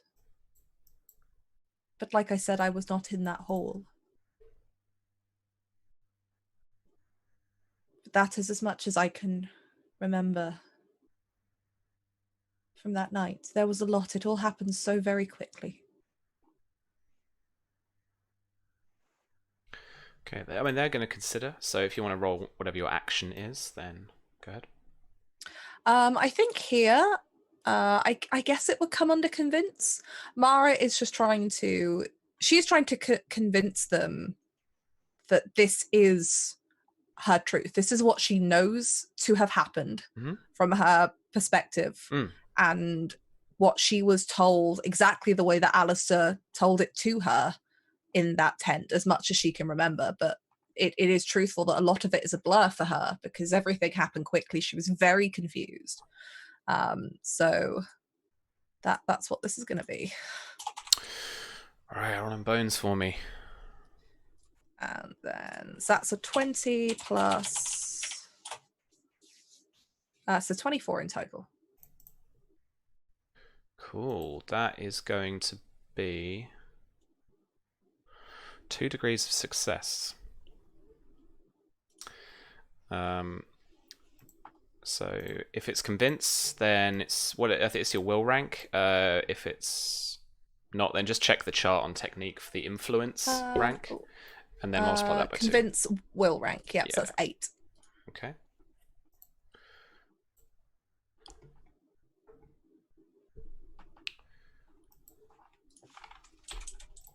Okay.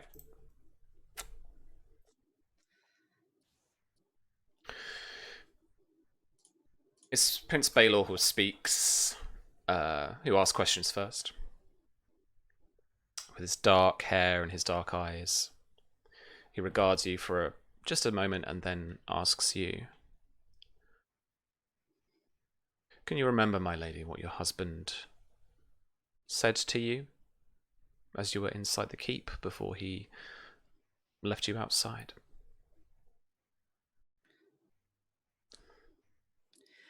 After we finished arguing, I say arguing, it was a brief conversation, and an understandable one at that, but he said he was sorry. I don't remember the exact wording, Your Grace, but he was apologizing for something that he had to do. And then we were outside and everything happened as I said. Did he not discuss what was to happen with you before he went to arrest Sir Oliver? He did not.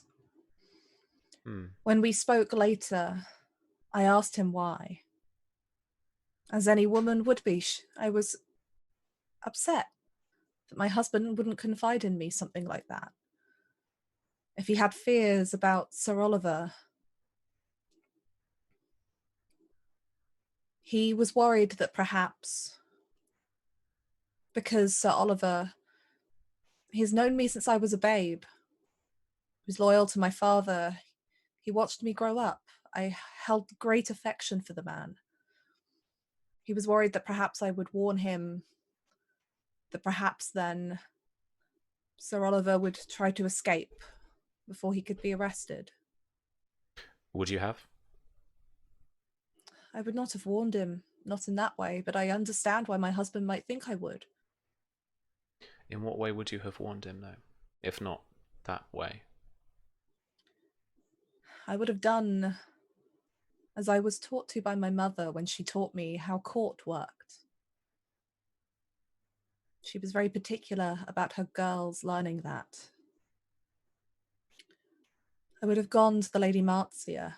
I would have tried to set up some kind of private meeting, discuss the matter, even without Sir Oliver's involvement, but at least to make her aware of what the intention was.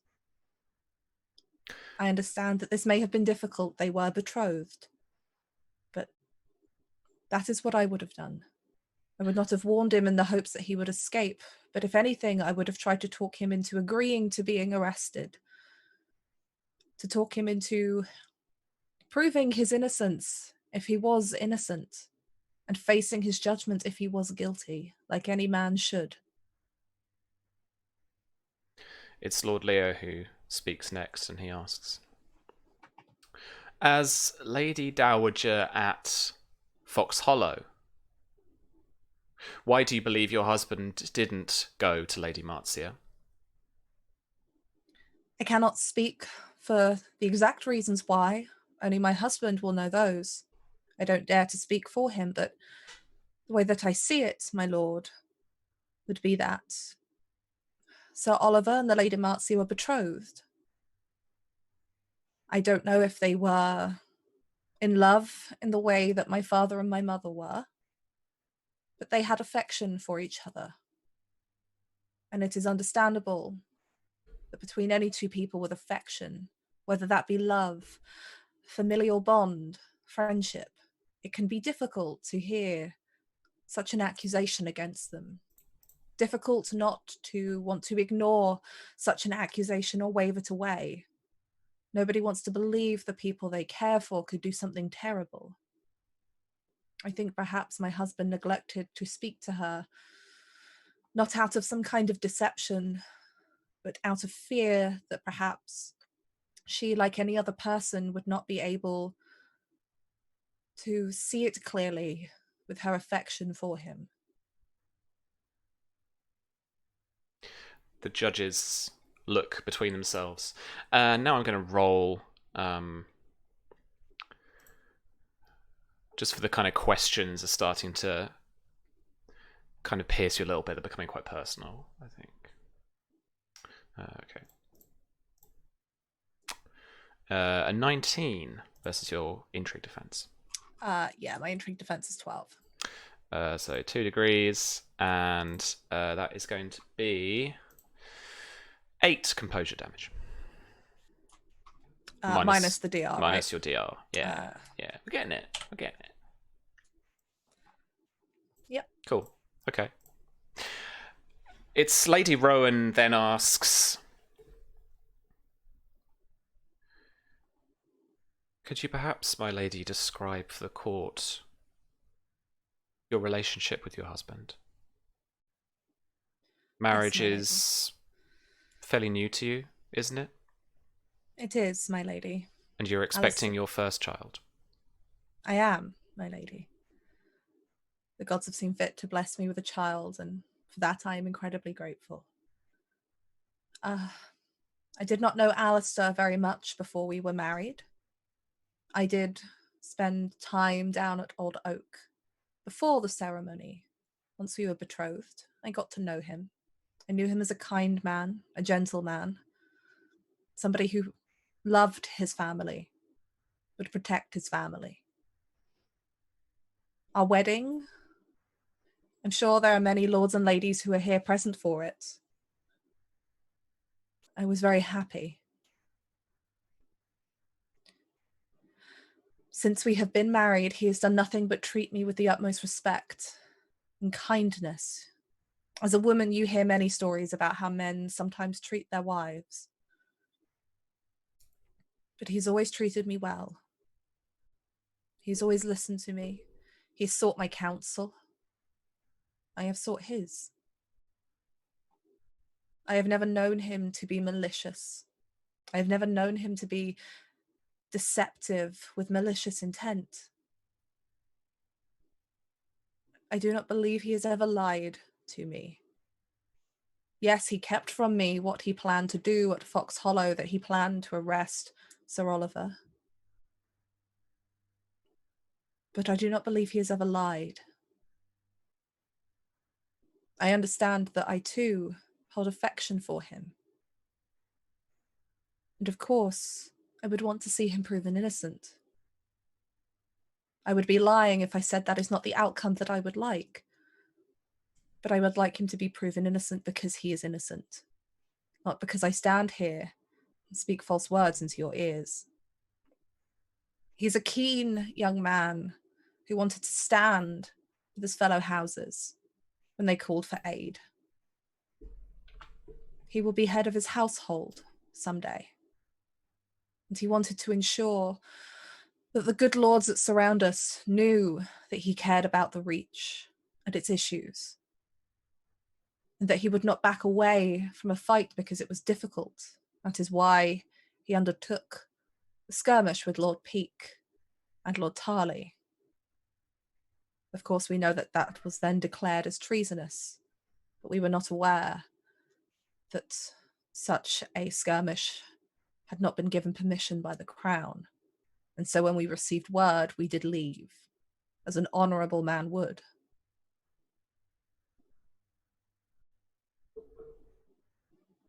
So she listens intently to your testimony there, and the Baylor is going to roll 17 against your passive deception result. Oh, passive. What is passive deception? Is that the little number? It's the little number next to your rank, yeah. It's 16.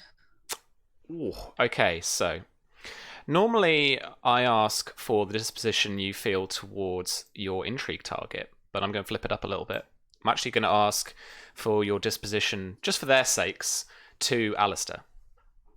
It's affectionate. Mm-hmm. Cool. He's her husband. Yeah, She loves I him. thought so. Okay, cool. So that's more just the as Baylor is listening to that, he is understanding that, not by necessarily just by what you say, but how you're saying it and your disposition. Your disposition. And then if you want to roll your action, it's your turn there. Yeah, I think she's trying to convince them of Alice's character, or what she knows of Alice's character. And this is the thing. She's trying to be very clear about the fact that this is how she sees this. This is her truth, not necessarily the truth. She is, as Mara always is, trying to be as honest as she can be. She doesn't want to be deceptive, and she wants to be very clear about how she describes these things. This is the way Alistair has treated her. This is the way that his actions have displayed it, not just an idealized version of him, but this is how she has experienced this person in her life. Nice, all right. So yeah, I'm going to go for the persuasion convince. All right, strap influence, nice, okay. Yeah. So it's 22 plus d6. So 24. Is 2 degrees of success. So same again, yeah? Okay. Got that recorded.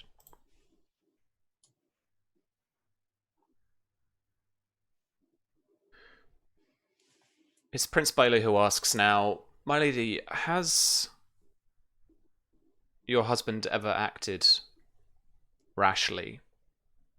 Not unlike this knight in question. Does he have a reckless side?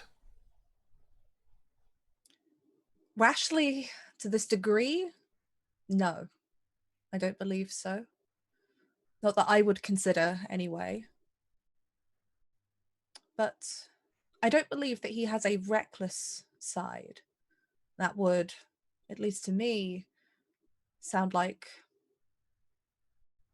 he didn't think or he didn't care about his actions and the way they might affect others. So then why do you feel he was motivated to do what he did that night? What honourable man doesn't want justice when he hears of a crime, especially one as serious as murder? He was told that one of his own Reacher lords was murdered by Sir Oliver.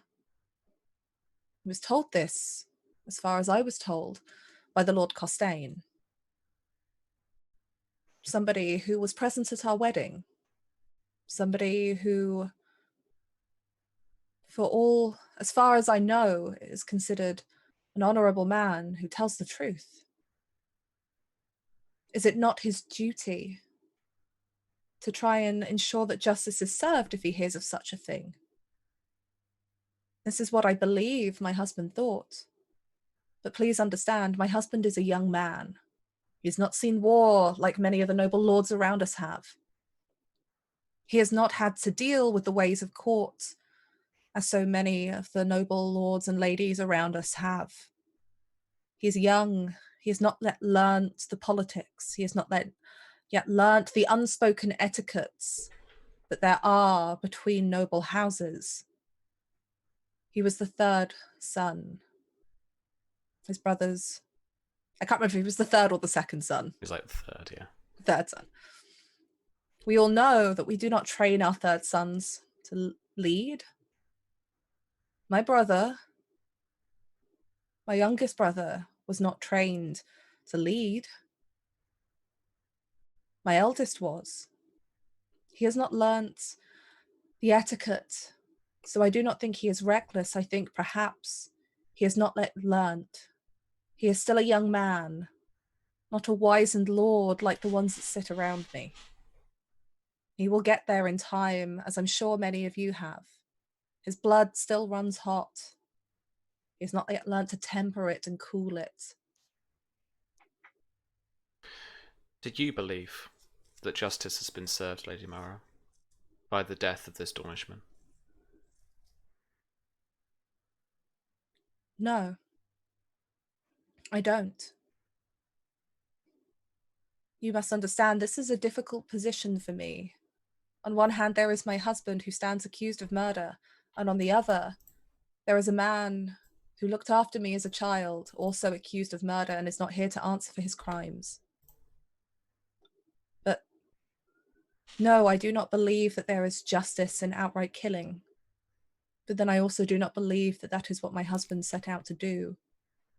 Had Sir Oliver accompanied him, perhaps he would be standing here instead of my husband, answering for his crimes if he was guilty of any. But instead we are here answering whether or not my husband was guilty of murder, or if this was simply a tragic and horrible outcome of attempting to serve justice. But no, I do not think that killing in any way is justice unless something can be proved.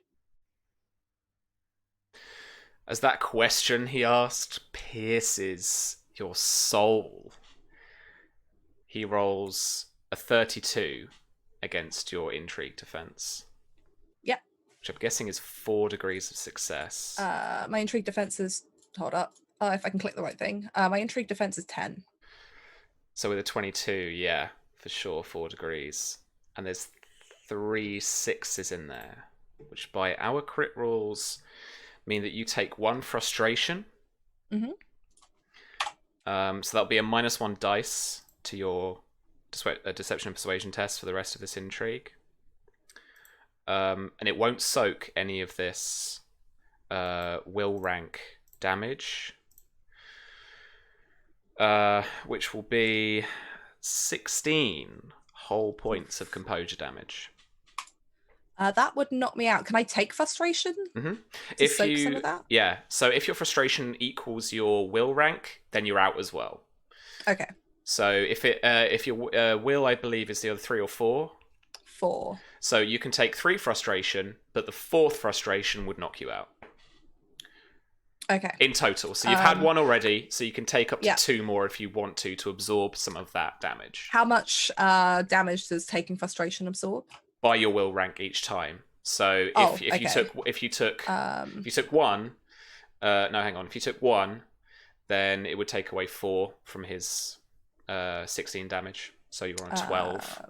If you take another, then you're on 8. It would knock me out either way. Okay. So yeah, so I think because you're defeated, unless you want to burn a destiny point to choose the effect of your own defeat. I don't have any. I don't think. I think I used mine. There's one on here, but I think we used were all it riding previously. so high last season with so many destiny points, and it was so cool. Everyone was having a good time, and now they're all spent. They're all invested. Yeah, all right. Susie, calm down. Okay, so intimidate means you either drive off the target or they do as you ask. So long as you remain in their presence, their disposition towards you after completing this action worsens to unfriendly or worse. So I can imagine, actually, I think what's beautiful is your role play, and there's a lot of Mara baiting going on in chat, but props to you for an amazing scene. So I think I'm not going to impose any kind of other role play or any other character narration in terms of what you say, but I think at this point you do essentially break down, and the panel, and it's probably Lady Rowan that says, we don't have any further questions, Your Grace. And then he's like, mm-hmm. And then you are escorted in tears out of the hall. Right, now on to my next. Can I have like a 2-second breather? Until we get on to Maester Intrigue. Oh, man. I imagine what gets Mara is the actual question of whether or not this was justice, because she doesn't feel that any of this was fair. Oliver should have answered for his crimes if he had any to commit. But she also knows that Alistair, as she said it, has to stand here and be proven innocent as innocent after what happened. That is the only justice there is, and that's the only way they can decide Oliver's justice, which she just thinks is horrible. Because if Alistair is innocent, Oliver is then, by admission, guilty, regardless. And it's just, I think that's what breaks her, the fact that this affects the integrity of 2 men she cares deeply about, and there is no way that both of them get out of this well. Oof. All right, friends. Yeah, I am actually going to go to the video. We're going to take 2 minutes just for a quick breather. Have a stretch, folks. Get some water or get a drink or something. We'll see you back here in 2 minutes. Promise. We'll be right back. If I can fade. There we go.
All right, folks, we're back. How about we give it one last hurrah for V in that amazing scene? That was frickin' incredible. So now I've got to pull some kind of whatever Maester's doing out of my ass. All right, boys. So what's going down in Castle Ironwood as you try and get access to Daemon? In terms of meta, right? I'm trying to think. I'm trying to kind of fiddle this myself. Bryar is trying to make a beeline. Yeah, Bryar is trying to make a beeline for Daemon. Get Sure. her with them as soon as possible. The goal is basically try get to her, get out, get her out. Cool. Yeah. Okay. And if they'll release her, that's easiest. But if they won't, then we'll have to improvise. So I think the argument put forth to the Maester without knowing, because we don't know players, characters, we don't know what's going on in Ironwood, is that Greenmont needs Daemon for a trial. She's a witness. It could help protect the Reach and Dorne and House Greenmont. That's the argument. Sure. Because she knows about the death of Blackmont.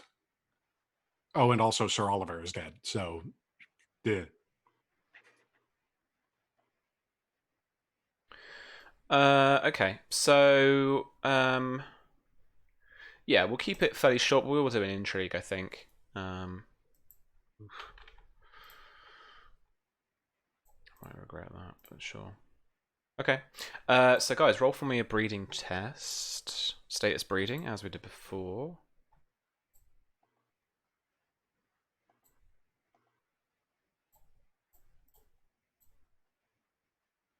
Bryar goes first. What did you get? 4 and a 5, and I got a 2, a 1, and a 3. Brilliant. 4 and a 2. I mean, to be fair, you can consider for 2 bonus dice in the next exchange. You can. I'm gonna do that. I don't know. Pass the turn. All right, consider. Don, I'm gonna let you go next. Right. He got like a 1 in his roll, so. Robb kind of dusts sand from his hands and bows his head a little bit more to the Maester, and he says, I can only guess all of the things that you're going through right now, everything that your great house is experiencing. But House Ironwood and House Greenmont, we're ancient allies, and we're allies still. We're here to help how we can, but we're also here because the only way that House Greenmont's going to survive the storm that's coming is if we can bring her back and she can give her testimony. So, as a knight of the Seven Kingdoms, I call on you to be our ally.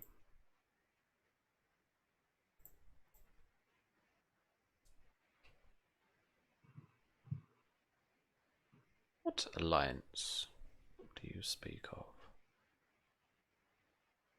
Which histories tell us of this alliance?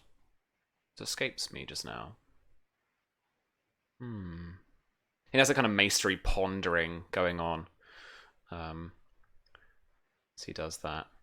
But why don't you, Don, roll for me, and I'll. I think I'll take a consider this is just as well. A regular convince, to be fair, right? Yeah.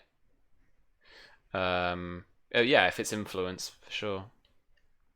25 is 4 degrees, 1 crit. Yeah, that'll be his will rank plus 2,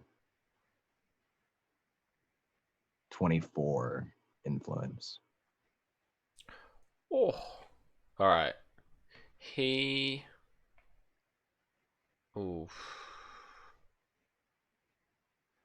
motions you to come with him as he takes you through under a couple of guards down into the dungeons of Castle Ironwood. And he waves aside the jailer, who lets you through the deep red ironwood door that leads inside. And there is a very narrow corridor again, of this kind of dank sandstone wall inside, as a guard holds a torch just above you all to get some light in. And there are these doors that have barely any way to see inside for. They have a small like latch probably, and a couple of them kind of in wrought iron. And he clicks one of them open, and he motions to the door. As we're walking through the castle, would we get a sense of like, are there any knights, survivors, or is there any fighting still going on? Is there anything we can kind of glean from the situation? No, there's no fighting going on. You pass the corridor, there are a couple of Dornish knights who aren't in Ironwood colours. You do recognise on the back of someone someone's carrying a shield and some arms, just like almost in like a sack on their back, and outside of that is a shield with the Martell Spear Through a Sun emblem on the back. So there's still a bit of a military presence here in terms of other houses and the Dornish houses at large, but it's mostly still Ironwood garrison guards. But there are no knights to speak of, none of the order that you might not that you might expect, but that you've heard about, and maybe you're looking out for. Like, where's that like where's Super that cool scale armor. mail cool armor? Yeah. Where's that super cool armor? Yeah. But they don't nowhere to be seen in the corridors that you go through. None of them down in the dungeons either. As we're like passing by cells, we don't see any of the knights down there either. No, the doors themselves here are fully wooden, but with the slight like latch that you can see, that you can then see into. Bryar will peek through. And you see a bedraggled Daemon, curled up, but facing you on the floor. There's a random cat walks in the corridor. Copy and sound effects. He'll sort of wave. You don't see her react. You're not sure if she's awake, but it's certainly her. She made an attempt on the life of Lord Horatio. She failed. Obviously. She is to be put to death here. I'm afraid that she is not to leave the castle grounds, no matter the information she has. Unless, of course, you have some royal warrant or Lord Paramount's warrant for her. We had a warrant. It was with Sir Alfred. He was the knight who was to lead this expedition. I'm afraid I do not know of your Sir Alfred.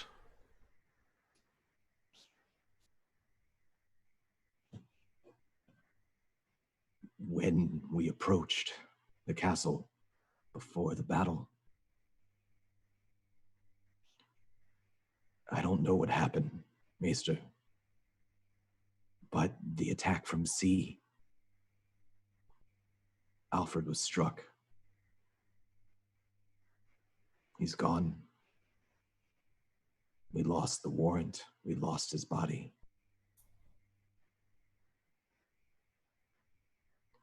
I don't know what else to do. What if we bring Daemon back to you once she's given testimony, so that both of our houses can have justice?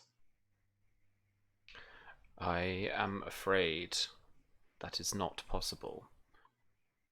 You would have to entreat with Lord Horatio. He is not taking visitors at this time. And we cannot stay here.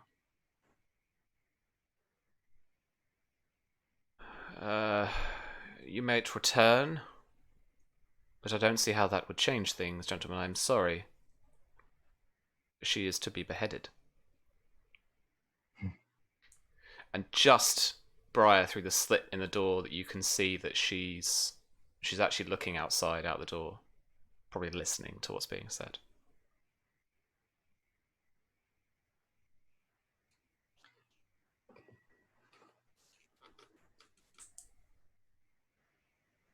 To be beheaded.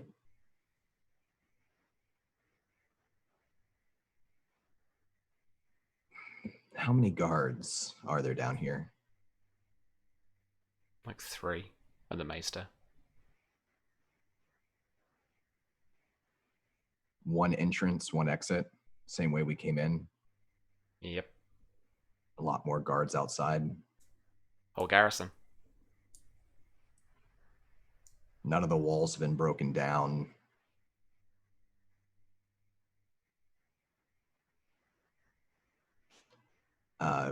Robb will say, before she's beheaded, may we speak with her, interrogate her. Perhaps if she gives her testimony to me, I can pass it on.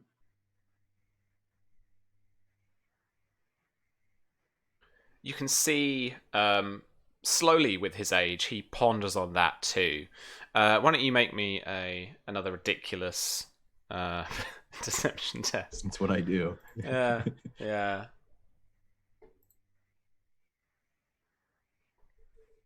If it'd help, I could also roll persuasion as well.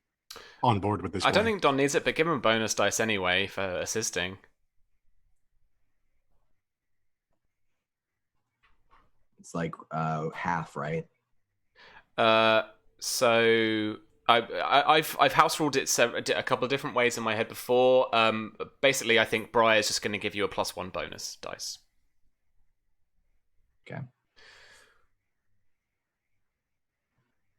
So I guess that makes it it's the same, a 26. Oh, cool. Okay. Yeah. No, that's good. So he says, I will have to entreat with his lordship, but I will speak for you. Return on the morrow, and we will see if you can speak with her.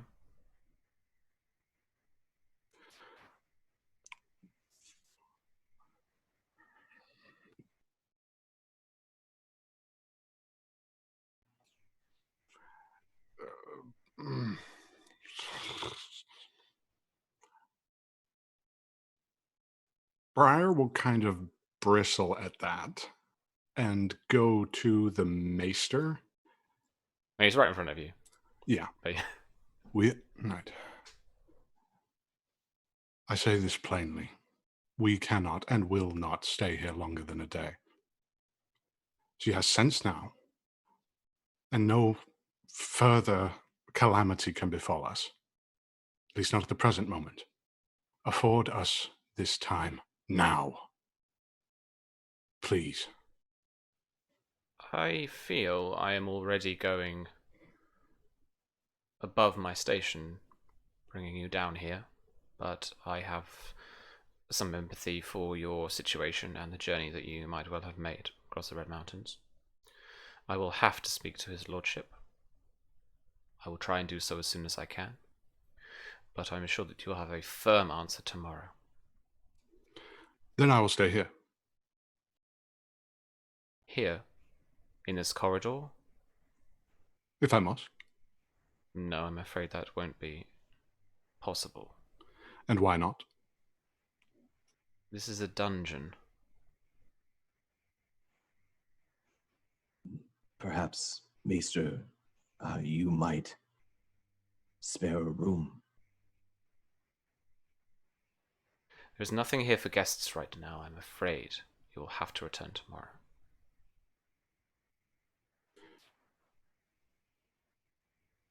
Tomorrow then, what time? I will try and speak to him tonight, come tomorrow morning, and we could see what we do about that then.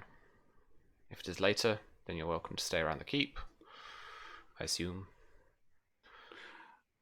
he will kind of angle himself toward the door so Daemon definitely hears this next bit.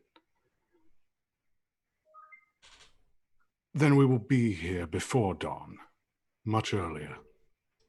And we will entreat and entertain this.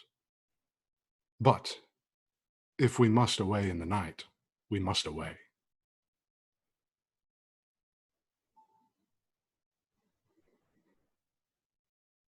You want to roll any kind of innuendo thingy there?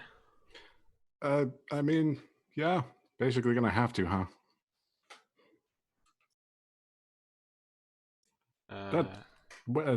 Persuasion? Deception? Roll cunning for me, I guess. Cunning and like act. Any act bonus dice? Nope. No. That's cool. But that's fine. I mean, yeah, okay. Cunning's there. Can I use the dice from Consider? Yes. Okay, I'll let you use the dice from Consider. All right. So, 12. Okay. Cool. So I guess I'm guessing you're trying to convey to Daemon that you might try and bust her out tonight. Or that they're going to wait outside the walls. I'll make up and say we're staying at like an inn somewhere close by. But if we have to leave in the night, we have to leave in the night, which is basically break yourself out of here or we can't help you. Sure. Okie dokie. All right, folks. So you guys are escorted back out of the dungeon, unless you put up a struggle. He'll turn to the guard that he tried to bribe earlier and say, the sun got to me so terribly. Old habits die hard, of course. But you are a right honorable man. Just remember that. Fair enough. He doesn't give you a reply, I don't think. Of course not. These guards don't have like a key ring hanging from their belt or something like that, do they? Don! Okay, Don, roll me I was about to say perception testing. Roll me aware. Go on, roll me awareness. This is gonna be we're looking for a 15 here, I think. This is gonna be fairly hard to actually see as you go past the jailer. So this is priming you up in case you have little sneaky hands that can steal stuff. Yeah. My little sneaky hands. Little sneaky hands. Oh. No. Oh. You should have used. You said 15, right? You've got 2 bonus dice and a test dice in your screen. Oh. Well, we didn't know that, Sam. We have to go back. Why don't you roll one of them? Okay. I'll roll a bonus die. Okay. Okay. So that makes it a 16. That's it. Hey! All right. Hey. Yeah, the jailer's got the set of keys on him. They're on a belt loop. Yeah. How difficult of a belt loop? So, man, I don't know. It's a thick leather, what I'd call in LARP a hero belt, around his kind of sash over his kind of rough chain, or very kind of thin chain mail. And I think I don't know why this popped into my head. It's on the belt loop, but it's on by a string. Like it's a bit poor, I guess.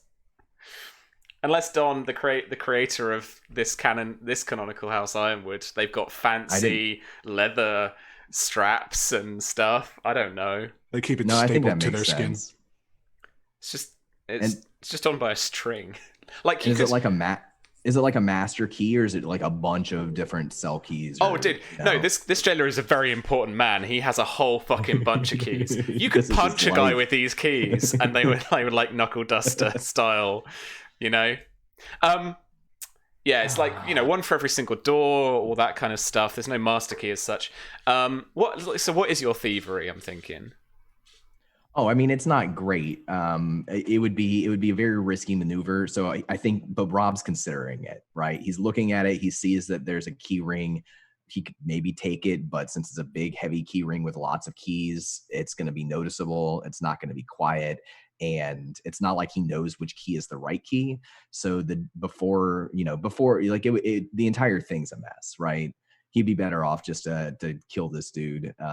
So he's considering his options for a moment. His eyes glance to the keychain, and then he looks back to the maester and says, "Thank you for all of your help. We'll see you tomorrow." We'll see you tomorrow. Let's go with you. He'll turn to go or be escorted out, I suppose. Yeah, you guys are escorted back to the northern gate, essentially.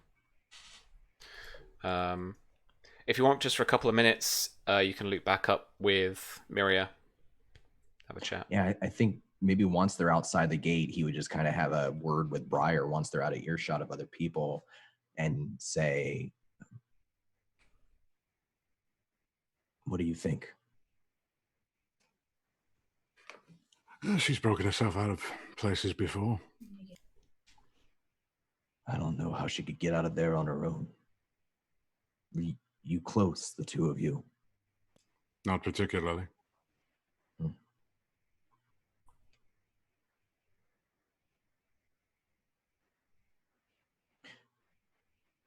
Do you believe we should stick around for tomorrow? Try to speak to the Lord?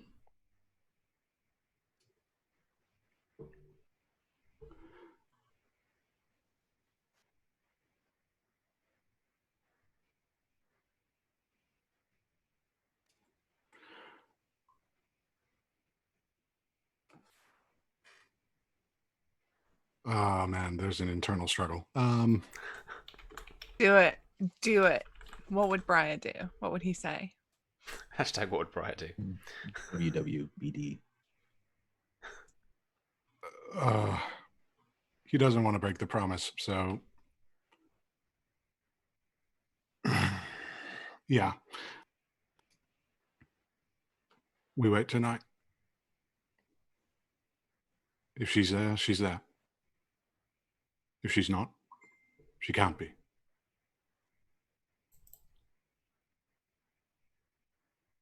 I'm here. Just my stupid camera. Oh. Hello, strange glowing orb that is on now. Right? Businessman reveals himself. It'll come back in a second. Yeah. So Robb says, in the meantime,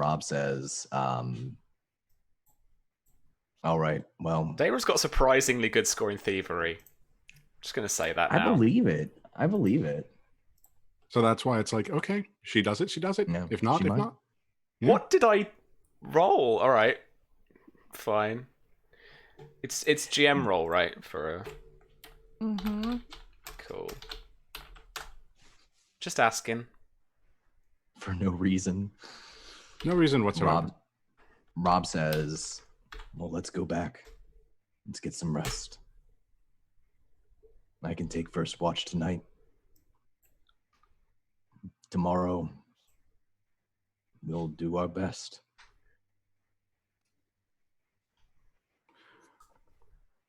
I described to them an inn. I'll wait there for her. Bring Myria along. She needs to be somewhere safer.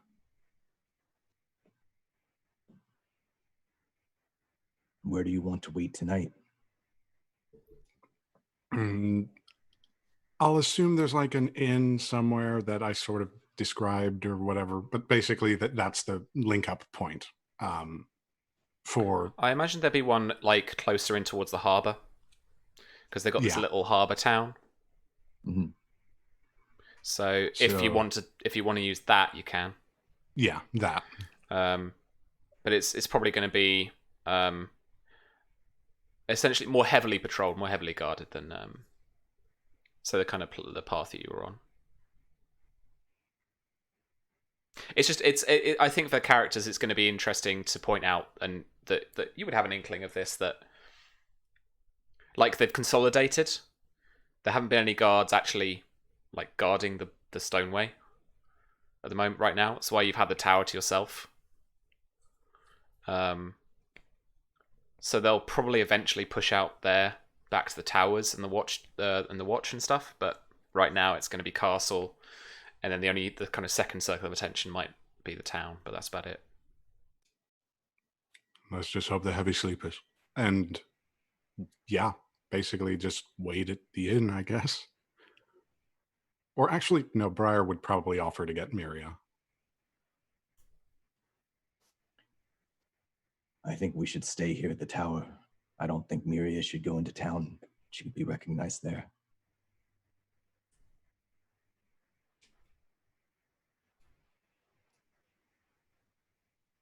They'll move. They'll take that tower back.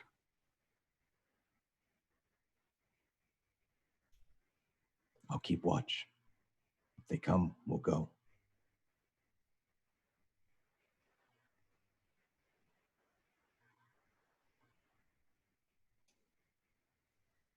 You best.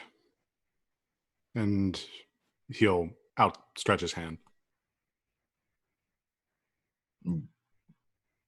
Dusts it off again and gives you a firm, not, he looks tired. His handshake is tired too. Don't keep me waiting. Stay safe, Bryar. Okay. That, I think, is a good place to switch over to Castle Highgarden, where we head back into the main hall of that glistening white-stoned castle, where Sir Alistair Oakheart is stood in the wooden dock in front of his jury, and Lord Mathos Costain has been called as a witness to the events at Fox Hollow. I'm going to read. Obviously, there were some questions and answers from his testimony, but I am going to go through the salient parts of his testimony. As Mara, now that you have given your testimony, you are escorted up to the viewing gallery with the other ladies. The ladies here amongst you include Lady Crane, who you come to understand through some whispers that was both Johann and her were witnesses as well, were called before you. So Lord Mathos goes into some detail about what you said about him talking to your husband. He says that Soliver himself confessed to me that he killed Sir Gorman.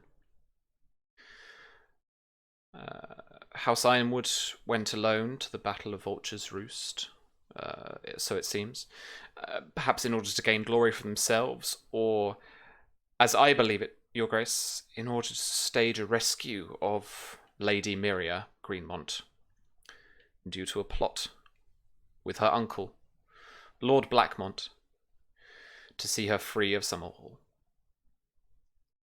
House Ironwood won the battle, but Sir Gorman claimed Lord Blackmont as captive. It seems Sir Oliver came to blows with Sir Gorman at the top of the ruined tower, as he confessed to me himself. And I remember his exact words to me. Lord Peake is dead. I killed him myself. With no remorse in his eyes.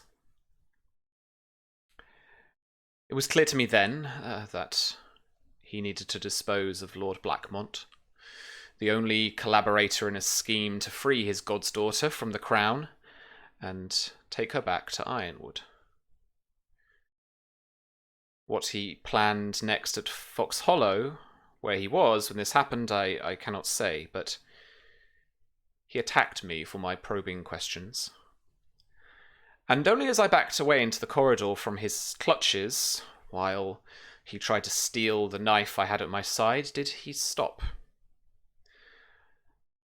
A sign he wished to silence me, without anyone knowing.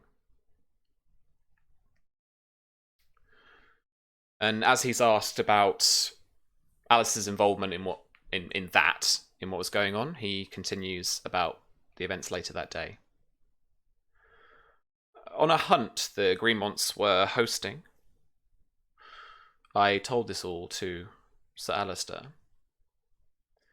as I looked for protection, an ally at Fox Hollow. He seemed enraged by this, everything I told him, everything Sir Oliver had told me. And that's when he told me that Lady Myria was at Yronwood. And we began to piece this conspiracy together. I could tell he bore no honourable feelings towards Sir Oliver. Indeed, they had parleyed at the battle, he told me, and Sir Alistair had asked Sir Oliver to stand down, and he would not. But what he did next, I cannot condone, but I do understand. And again, it's Lord Leo who asks why he didn't go to Lady Marcia with these details and this allegation. He says, she was witness to my fleeing into the corridor, but the time did not acknowledge it. Properly, at least. She was engaged to Sir Oliver, as we were to later discover at dinner. I believe she may be involved, or perhaps trying to protect him. Not sure. That night, first and last I knew of Sir Alistair's plot to avenge Sir Gorman was when he burst through the great hall doors of Fox Hollow, backed by the Knights of the Three Leaves and Sir Samuel Tarly and his personal retinue. He demanded Sir Oliver surrender and come with him here to Highgarden to answer for the crime of murder. He was quick, his blood was up, and before Sir Oliver could capitulate, surrounded by his own Fox Hollow guards, they charged Sir Oliver down, intent to capture or kill him. I cannot say what was running through Sir Alistair's mind. But I saw the young oak run Sir Oliver through myself. With that, Sir Oliver fled, but not far, and died in the corridor to the side of the hall, as we were to later find out from Lady Marcia.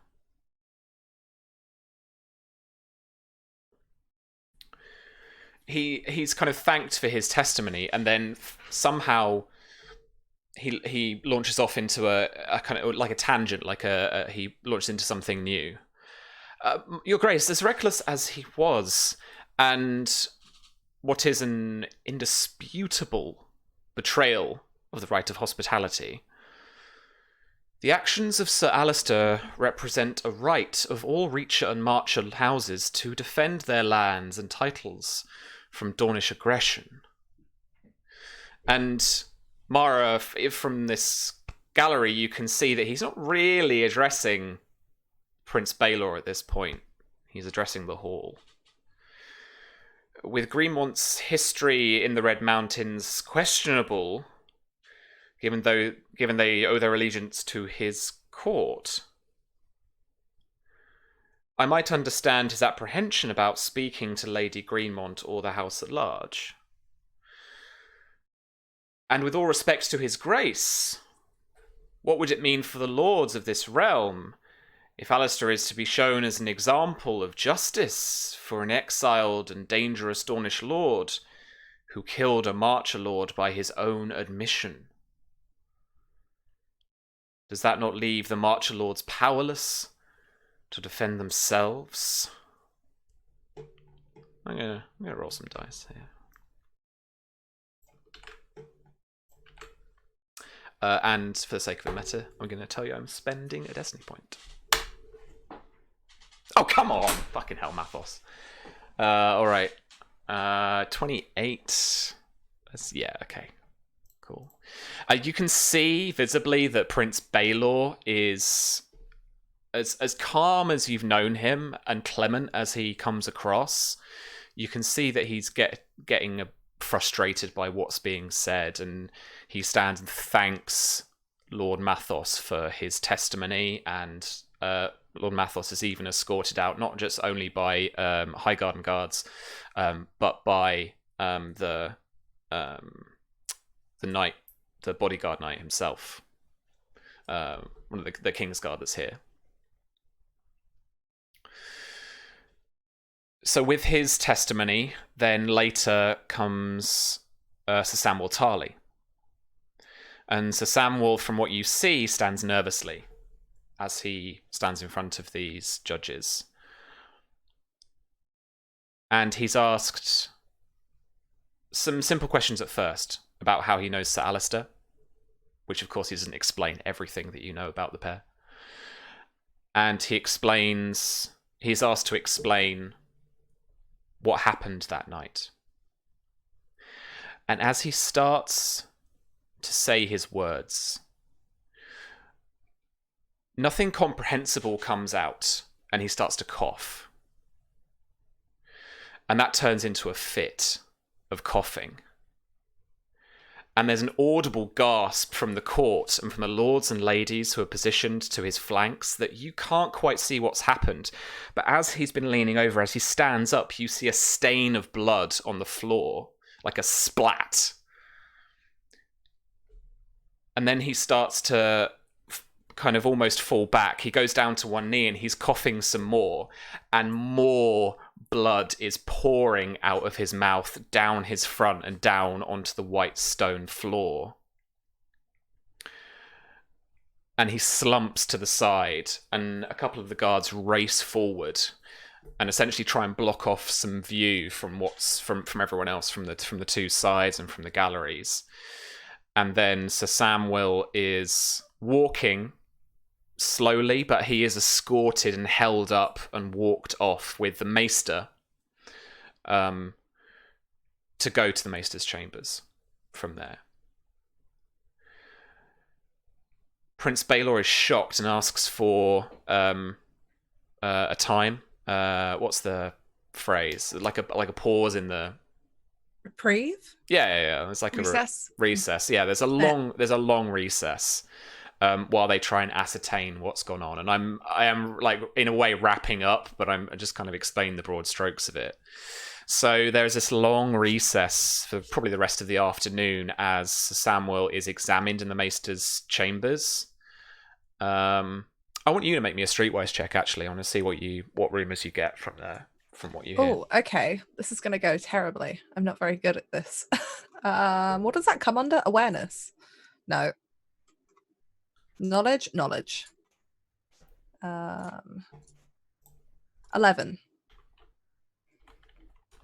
Okay. So you hear this, the suspicion is poison. But that one thing you do hear on the grapevine that afternoon is that things are either inconclusive. You hear a couple of conflicting reports. Things are either inconclusive, or he wasn't poisoned. So he's either sick, or something's happened to him. Nerves, maybe. Have had a violent psychosomatic... Oh, they probably won't know about psychosomatic, but like, I'm saying everything but tongue curse. But people are like, if he wasn't poisoned, what the fuck happened? Like, that is the gossip that afternoon. And then finally, coming into the evening, just before dinner, Alistair's testimony is asked for after everything. The things that really stick out to you, apart from confirming everything you know and everything that as meta of the story. He is, he doesn't demand trial by combat. Okay, he's not an idiot. He's not a complete idiot. Yeah, you did that thing. He also confirms a lot of what people have said, and then what you remember distinctly, what you hear from this when he's asked his questions is this: when he's asked why he didn't speak to you or to Lady Marcia about what happened, he confirms that I'm not sure I could trust her in that moment. I'm not sure I could trust either of them. When Prince Baelor asks him, why did you kill him? Sir Alistair says, I did not intend to. Though if I am honest, your grace, I hold no regret for his death. He was a dangerous man, a conspiring man. Everything I would expect from a Dornish lord, and more. And when Lady Faye Rowan asks him if he denies breaking hospitality, he says, I did. Cannot deny that. But Sir Oliver's wounds offered me an opportunity to capture him. He still killed half a dozen of my men in the melee. What innocent man kills more in order to ensure his own freedom?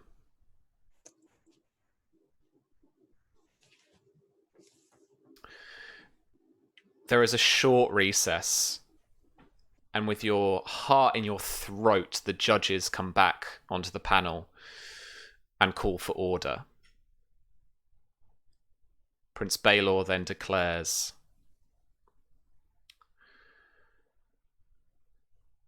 for crimes, breaking hospitality, an ancient rite in these 7 kingdoms,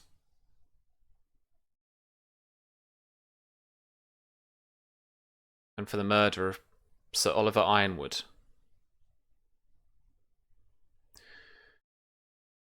the sentence is usually death, Sir Alistair.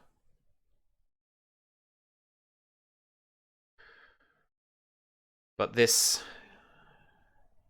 is a muddy situation. And I take my leave from my father, King Daemon II of his name, the Good, and will show you some mercy this day. You are to be imprisoned in the Red Keep for 10 years, or until your Lord Father, Lord John, dies, and you become Lord of Old Oak, whichever is sooner. House Oakheart will also offer reparations to House Greenmont of 200 gold dragons.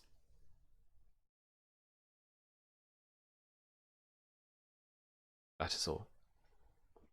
And he stands and he leaves the judges.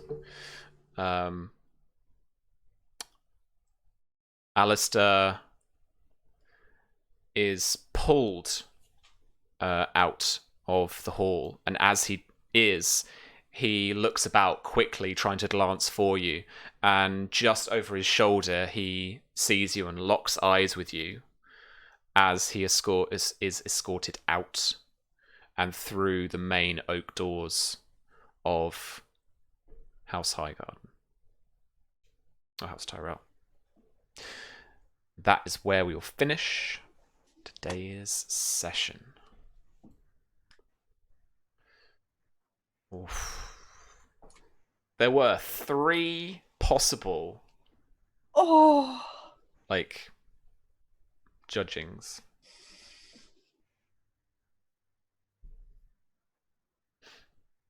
But he's alive. He's alive. How old is Lord John? Don't know. Middle to old age, I guess. We might not have to wait 10 years. So now's the time to off him. I'm sure Costain's already planning that. Nice, easy, controllable pawn sitting at Old Oak that he can play with. Charlie's like, where were our witnesses? Like, yeah, where are you? Where are you gallivanting around with Maekar right now? Huh? Hey, she sent the cranes. They were in-person witnesses. Sure, and they gave their whole, this is what happened testimony, and they basically said what happened. Mm-hmm. Would have been here all fucking night if I had them on the stand too. What were the other possible outcomes, Sam? I have to know. Just reparations and glory, or the wall. Oh, okay. So he got the middle ground. Yeah. He wasn't gonna kill him. I didn't think because of his clemency. But yeah, for sure. It'd have been. The wall is basically death, just not.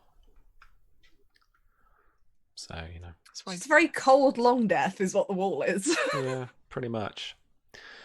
All right. Whew, what a sesh. All right, let's go around, and at some point we can also talk to Jason. But Susie, why don't we start with you? So it's where's Myria at? I don't know, what's but going on? relationship ended with Baelor Targaryen. He's no longer the good Targaryen. He's dead to me. Don't want anything to do with him ever again. Done. Out. You gone. No longer Baelor. Yeah, Myria is just kind of in this tower, like, gee, I hope the boys aren't dead. I hope I didn't send more men to their deaths. That would be terrible now, wouldn't it? But you've got a big kitty next to you, and I got a big cat, so You're the Tiger Queen. Hey, I would feed my husband. No, wait, I'm married. I can't say Myria that. Exotic. Exotic. Just rebrand herself. Yeah, I don't know. She's not in a great headspace at the minute. Ain't poor baby Myria. She's having it rough. But yeah, grab Myria. Hopefully, fingers crossed. Not Myria, Daira, and then up to Fox Hollow. I think. And then the real work begins because started from day one, Queen of Dawn. I'll get there. Okay. Cool. Moving on. To the Queen of Despair. Hey, B. That was something. Yeah. I'm proud of him. I'm proud that he admitted he broke hospitality. He actually told the truth and he didn't act like a dumbass. I'm proud of Alistair. That is the most sensible fucking conversation he's had with anybody ever. It could be worse. He's not at the wall. He still gets to take over as lord of his house when that happens. Hopefully Baelor will continue to allow Mara to see him occasionally because there's a child. We'll see. Huh. But he's still alive, which means she will still get protection from House Oakhart because, precious heir. They're not going to marry her off now. Her husband's not dead. So as things go, Yeah, he's not dead. She's still married. Yeah. And there's still an heir. So yeah, I'm going to be interested to see where she goes from here and how she navigates this whole thing. yeah, it's gonna be a lot. I think a lot of politics at Old Oak coming up soon then, because she doesn't have Alistair to kind of back up her word. And they're now in this weird limbo where he is guilty, but he's not apparently so guilty that they've sent him to the wall. As as Baelor said, it's a murky situation. There was right and wrong in all of it. But I think Mara herself is happy with this because there is some justice. Alistair did do something wrong. He is paying for that, but not more severely than I think she thinks would be right. But there is some justice in this, I think, for her, for Oliver, that other side of her that's still Greenmont. Feels like at the very least there is something. If it wasn't true, if he didn't do what was said, there has been some justice. She lives in this odd middle ground where she knows it's never going to be perfect either way. But Alistair's her husband. She believes him. Everyone else around her, Costain, says that it was true. I think I'm more shocked that Costain didn't literally throw him under the bus. He did actually keep to his word. So it's gonna be interesting to see what he comes to her with after this. Whether he wants something in return, whether he's gonna continue to latch on to her, and perhaps try to sway her into gaining more power at Old Oak. I want to know if he ends up being like, let's just murder Lord John. Let's just bump him off. Or if that happens, or if that's a scheme that's in the works. Because I can totally see him being the person that would want to basically be in control of another, large Reacher house by warrant of debt. Yeah, I'm genuinely going to be interested to see what she does next. I'm excited. Plotty, It's gonna. plotty.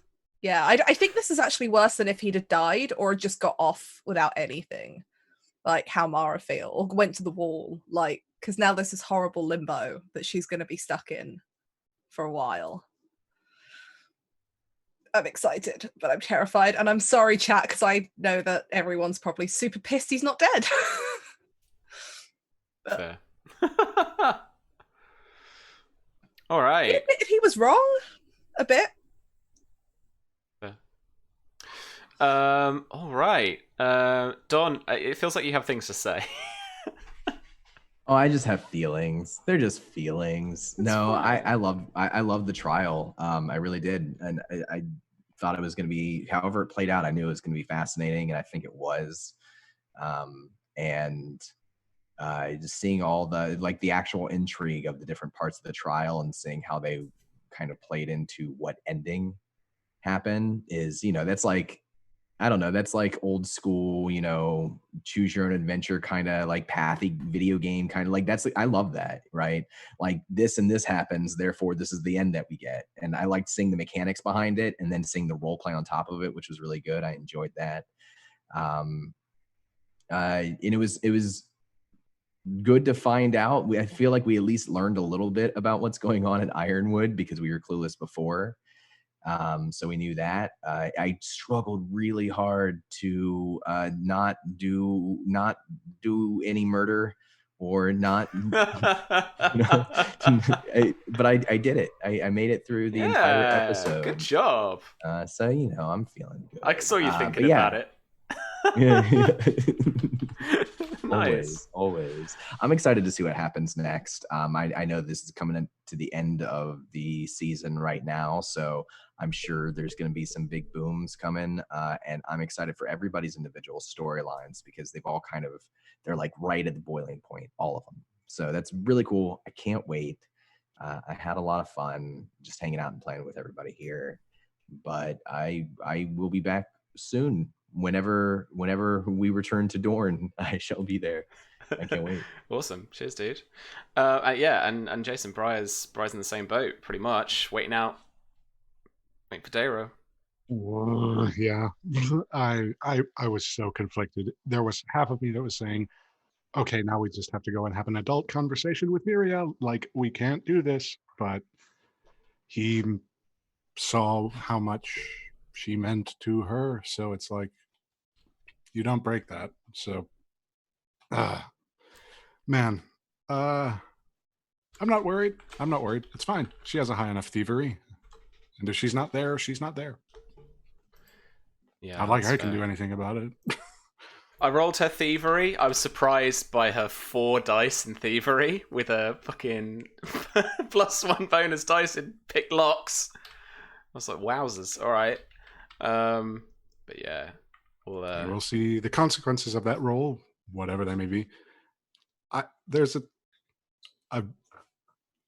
think I have hatched a plan if she succeeds. If not, well, that's easy enough. Now. All right. Cool. Well, friends, this comes towards the end of our actual stream tonight. If you enjoyed what we do, then check us out at all those kind of socially things. We are a little indie publishing arc thing for tabletop RPGs. We're currently still writing and developing, getting into our final draft of the Spy game, which you can find the quick start of on DriveThruRPG, and you can check out our late pledges as well. I'm sure Susie will help me out by hitting up the links in chat, and we'll have them in the description for you as well if you're watching on YouTube. You can check us out here on Twitch every Thursday. We're playing this for a few more sessions and then probably moving into a new arc of the campaign or a new season. We'll see what happens there. Yeah, then you can meet us here. Let's go and find someone to raid. Not many of my follows are on at the moment, strangely enough. Let's have a look in D&D. See what's going on. Oh, we're up there. Hello, that's us. Is there anyone here in my group who knows of folks to bounce over to, or anything like that? Anything else someone wants to say before I dither through the rest of this category? Yeah, what are you gonna do, Sam? What's the end of your story? What haven't you told us yet? Yeah, what's the plot? What's the plot? Yeah.